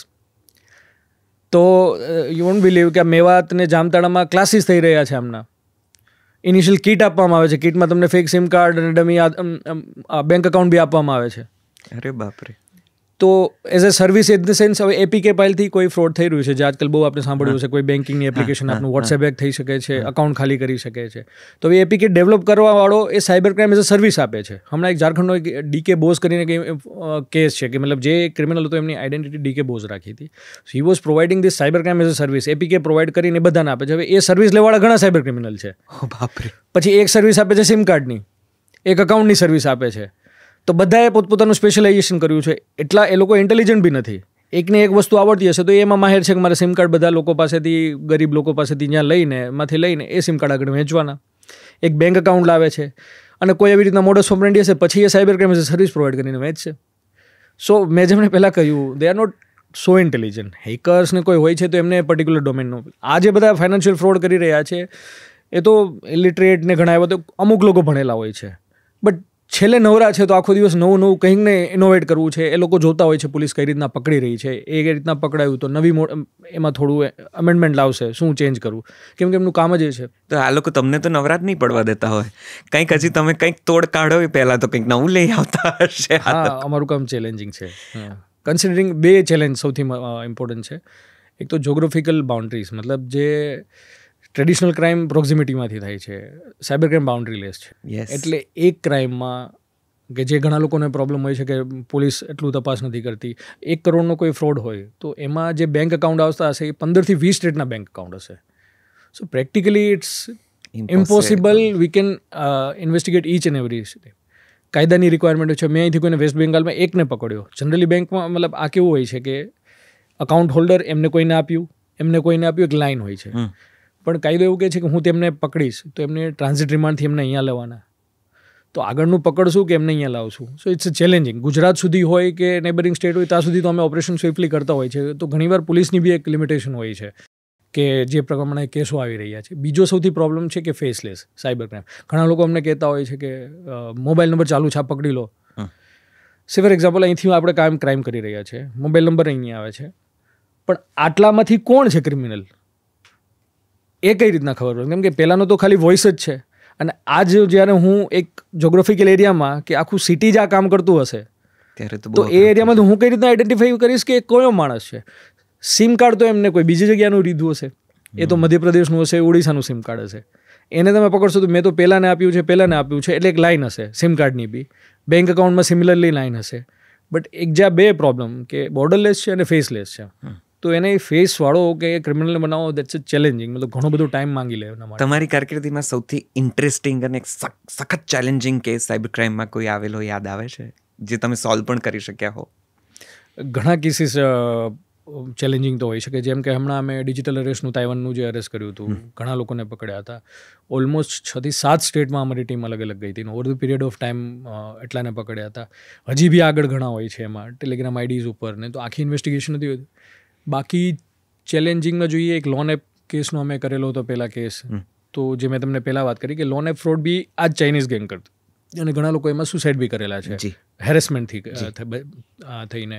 તો એમાં અમે એન્ડ ટુ એન્ડ પકડેલા હતા કે જે મોર્ફ ફોટો વિક્ટિમના કરીને બધાને મોકલવાની ધમકી આપતા હતા થી લઈને જે અકાઉન્ટ પ્રોવાઈડરથી લઈને ક્રિપ્ટો કન્વર્સીમાં જે કરન્સીમાં કન્વર્ટ કરવા, તો એન્ટાયર ચેન અમે કરી હતી. પણ એની બીજી બી અનફોર્ચ્યુનેટ આસ્પેક્ટ છે કે આટલી બધી મહેનત કરીએ વિક્ટિમ કોમ્પ્રોમાઇઝ કરી લે છે કેસને. Ultimately it's a financial fraud. તો વિક્ટિમને એના પૈસા આપી દે છે જ્યારે, તો એ તો કન્વિક્શન કઈ રીતના લાવવું? So that's a demoralising also. કે જેટલી તમે મહેનત કરીને આવો છો અને just the sake of money, એ બી રાઇટલી, કેમ કે વિક્ટિમ માટે એટલે એક સક્સેસ તમારા માટે શું છે ને એના માટે શું છે એ પર્સપેક્ટિવનો ફરક છે. પોલીસ માટે છે અમે કેસ ક્રેક કર્યો છે, એમના માટે સક્સેસ કાં તો જસ્ટિસ એ છે કે એમને એમના પૈસા પાછા મળ્યા. So that's also challenging. Cyber ક્રાઇમમાં શું મદદ આપવામાં આવે છે તમારા એન્ડથી? અને એક બહુ જ યુટિલિટીવાળો સવાલ કે હું કયા નંબર્સ ઉપર તમને અપ્રોચ કરી શકું? મારી જોડે કે મારાઓ જોડે કોઈકની જોડે આવું કંઈક થાય છે તો હું પહેલાં કયો નંબર, ગુજરાત પોલીસના કયા પોર્ટલ ઉપર, કયા થ્રેડ ઉપર હું જઈને મારી કમ્પ્લેન્ટ કે મારી વાત કરી શકું? ફર્સ્ટ થિંગ, જે અત્યારે 1930 નંબર છે એની થોડી બ્રીફ હિસ્ટ્રી કહી દઉં કે એ આપણા માટે પ્રાઉડની વસ્તુ એ છે. ગુજરાતમાં જ આ ઇનિશિયેટિવ થયો હતો. આશ્વસ્ત પોર્ટલ અમદાવાદ સાયબર ક્રાઇમ દ્વારા પહેલાં ચાલુ કરવામાં આવ્યું હતું આ પ્રોજેક્ટ.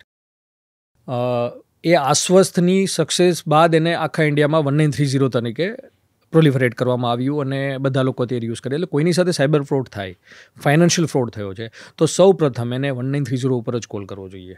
રીઝન બિંગ, એ યુનિટ શા માટે ક્રિએટ કરવામાં આવ્યો છે કે આપના, જે મેં ગોલ્ડન આરની વાત કરી, આપની સાથે ફાઇનાન્શિયલ ફ્રોડ થયો હોય છે તો આપના પૈસા આગળ જતાં અટકાવવા માટે અમારી પાસે આવો એના કરતાં બી આપ પહેલાં 1930 ઉપર ફોન કરો. આપ જેવું ફાઇનાન્શિયલ, કેમ કે મેં જેમ કીધું, justice from the perspective of the victim is that to stop that money. Right. તો એ ત્યાં આપ કોલ કરો તો કઈ રીતના કે 1930 થતું હોય છે તો એ કમ્પ્લેન ઓનલાઈન આપનું જે એડ્રેસ હોય છે એ પ્રમાણે પર્ટિક્યુલર સિટી યા તો જે જ્યુરિસ્ડિક્શન હોય છે ત્યાં ટ્રાન્સફર કરવામાં આવતી હોય છે અને પછી લોકલ પોલીસ સ્ટેશનથી આપણે ફોન આવતો હોય છે કે આપનું સ્ટેટમેન્ટ અને લખાવવા માટે. એના બી એ છે કે સ્ટેટમેન્ટ શા માટે? કેમ કે આજકાલ ઘણીવાર ખોટી કમ્પ્લેન બી થાય છે, જે સાયબર ક્રાઇમ નથી હોતી તો કોઈનું અકાઉન્ટ સીઝ કરી દેવા માટે કોઈ 1930 કોલ કરશે. એટલા માટે એમનું સ્ટેટમેન્ટ લેવું જરૂરી છે, એમના પુરાવા લઈને આગળની ઇન્વેસ્ટિગેશન ત્યાં થશે. બીજું, અગર 1930 કોઈ ગ્લિચ છે કે તો સર્વર બિઝી આવે છે એમનું લાઈન, તો આપ ઓનલાઈન બી કમ્પ્લેન કરી શકો છો cybercrime.gov.in ઉપર, જે national cyber crime registration portal છે ત્યાં બી કરી શકે. એ બી ઓનલાઈન કમ્પ્લેન અલ્ટિમેટલી જે તે સાયબર ક્રાઇમ યુનિટ અથવા તો પોલીસ સ્ટેશન પાસે આવી જશે. દેટ્સ બીજું, અમારા PSOના જે નંબર હોય છે એ તો ગવર્મેન્ટના સરકારી ઓફિશિયલ નંબર હોય છે, ત્યાં બી કોઈ કોન્ટેક્ટ કરી શકે છે. બટ ઇન્ડિવિજ્યુઅલી બધાને આન્સર આપવો એટ ધ ઇન્ડિવિજ્યુઅલ લેવલ એ અમારા માટે બી પોસિબલ. તો PSOના એક નંબર હોય છે, તો આ PSOમાં બી કોલ કરી શકો છો, અમારા જે સરકારી નંબર, જ્યાં જનરલી. બીજું, સાયબર ક્રાઇમમાંથી શું હેલ્પ મળે? જ્યારે બી ફાઇનાન્શિયલ ફ્રોડ થયો 1930 primary response, bullying, anti bullying unit બી છે ત્યાં 1930 એ અમારી પાસે આવે છે. બાકી કોઈને સાયબર હેરેસમેન્ટ થતું હોય, કોઈ ફેસબુક પ્રોફાઇલ એમની બની હોય તો એ રિમૂવલનું કામ અમે કરતા હોઈએ છીએ. વોટ્સએપ હેક થવું, ઇન્સ્ટાગ્રામ હેક થવું, તો એના રિકવર માટે શું સ્ટેપ લેવા એનું રિપોર્ટિંગ એ અમે ત્યાં ઇમિડિયેટ ગાઈડન્સ આપતા હોઈએ છીએ. કોઈના એવા હોય છે કે મારો ફોન હેક થયો છે યા તો કોઈ એપ્લિકેશન APK ફાઇલ ડાઉનલોડ કરાવી, તો એ અમે એનાલિસિસ કરીને કઈ રીતના રિમૂવ કરવી ત્યાંથી, એ બી અમારી ટેકનિકલ ટીમ ઇમિડિયેટલી આપતી હોય છે ત્યાંથી. અને બાકી કોઈ ફ્રોડ થાય તો એમની FIR કરીને ઇન્વેસ્ટિગેશનનું કામ કરતા હોઈએ છીએ. છેલ્લે જતાં વ્યુઅર્સને શું કહેશો? આ સાયબર ક્રાઇમને કઈ રીતે એ લોકો પ્રિવેન્ટ કરી શકે? તમારા તરફથી કોઈ એક સૂચન કે થોડીક વાત કહેવાની હોય to sum up the entire conversation, શું કહેશો? ઓકે, મેં પહેલાં બી જે કહ્યું, કોઈ બી સાયબર ક્રાઇમથી બચવા માટે એક ધ્યાન રાખો, સ્ટ્રેન્જર ઇઝ અ ડેન્જર. કોઈ બી વ્યક્તિ કોઈ બી નામથી, કોઈ બી આઈડેન્ટિટીથી આપને ફોન કરે છે જેને આપણે પર્સનલી મળેલા નથી, અને હવે તો જ્યારે ડીપ ફેક આવે છે ત્યારે કદાચ વિડીયો કોલ બી એવો આવશે અને એમનું કન્વર્ઝેશન એવું અજુગતું લાગે તો એવું માનીને ચલો કે એ સાયબર ક્રિમિનલ છે. પછી જે પ્રિકોશન લેવાના હોય એ બચશો, એ લેશો તો તમે સાયબર ક્રાઇમથી બચી શકતો. બીજી કોઈ બી અવેરનેસ કરવાની જરૂર નથી. એક આ જ અનનોન છે, ઓળખતા નથી, રૂબરૂમાં મળવાનો આગ્રહ રાખો, કોઈ ફાઇનાન્શિયલ ટ્રાન્ઝેક્શન ના કરો, બધું વેરીફાઈ કરશો તો બચી શકશો. આ ફર્સ્ટ. અને બીજું, આપનો ડેટા બહુ જ પ્રેશિયસ છે. અમુક લોભામણી લાલચમાં કે જાહેરાતમાં આપનો ડેટા કોઈ બી વ્યક્તિને ન આપો. ત્રીજું, આજકાલ જે બહુ થઈ રહ્યું છે યુથ માટે એક છે, ગેમિંગ એડિક્શન થઈ રહ્યું છે. હમણાં રાજકોટમાં કોઈ સુસાઇડ કરેલું છે એમાં પૈસા ગુમાવીને. ઇલીગલ ગેમિંગ ને બેટિંગ એપથી સાવધાન રહો. આપ ડાઉનલોડ કરો છો તો આપનો અને આપની ફેમિલીનો ડેટા બી એમની પાસે જઈ રહ્યો છે કોઈ બી એપ્લિકેશન કરતી વખતે. આ 3 વસ્તુ અત્યારે બહુ જ વધી રહ્યું છે. ઇલીગલ ગેમિંગનું જે એડિક્શન થઈ રહ્યું છે યુથમાં, તો પ્રેશિયસ લાઈફ બી બરબાદ થઈ રહી છે. 3થી કાળજી લેવાની અત્યારે જરૂર. Thank you so much sir, this is so helpful, this is so useful. અને આ વાત કરતાં સમજાય છે કે તમારી જોબ તો અતિશય ચેલેન્જિંગ છે, કારણ કે આનો તો છેડો જ ક્યાં પકડવો એ બહુ સામાન્ય માહિતી જે મને અત્યારે સાંભળવા મળી છે એમાં જ મને એવું લાગે છે કે આમાં તો ક્યાં કોને પકડવા. અને તમે અનેક કેસીસ ક્રેક કરો છો, લોકોને હેલ્પફુલ થાવ છો. આપને ખૂબ ખૂબ ખૂબ અભિનંદન અને શુભકામનાઓ. Thank you very much for joining us. Thank you very much four inviting me over here. અને જે બી કામ કરી રહી છે, અમારી અમદાવાદ સાયબર ક્રાઇમની આખી ટીમ છે, જો એમને કામ કર્યું છે તો જે બી સક્સેસ મળી છે એમને લીધે છે. I am again thank you for inviting me. અને આશા રાખીશ કે આપના માધ્યમથી લોકો સુધી અવેરનેસ પહોંચે અને સાયબર ક્રાઇમથી બચી શકે એ લોકો. બિલકુલ. આપની સમગ્ર ટીમને પણ અભિનંદન, શુભકામનાઓ. અને અમે આટલા મોટા કામમાં ક્યાંય પણ જો તમને કોઈ પણ રીતે હેલ્પફુલ થઈ શકતા હોય તો અમને જાણ કરશો. અમને મદદરૂપ થવામાં આનંદ થશે. Thank you very much for joining. Thank you. આજના પોડકાસ્ટમાં અત્યારે આટલું રાખીએ. આમાં સિમ્પલ વાત છે જે મને સમજાઈ છે આ કોન્વર્સેશનથી. આપણા લોભને જે થોભ નથી ને, એ દરેક સમસ્યાનું કારણ છે. કદાચ પૈસા કમાવાનો કોઈ શોર્ટકટ નથી. રાતોરાત કોઈ પણ રીતે આ પૈસા બમણા થતા નથી. લાલચ બુરી બલા હે. આવું બધું જે પણ સાંભળેલું છે ને, એ બધું જ યાદ રાખી લો, ગાંઠે બાંધી લો.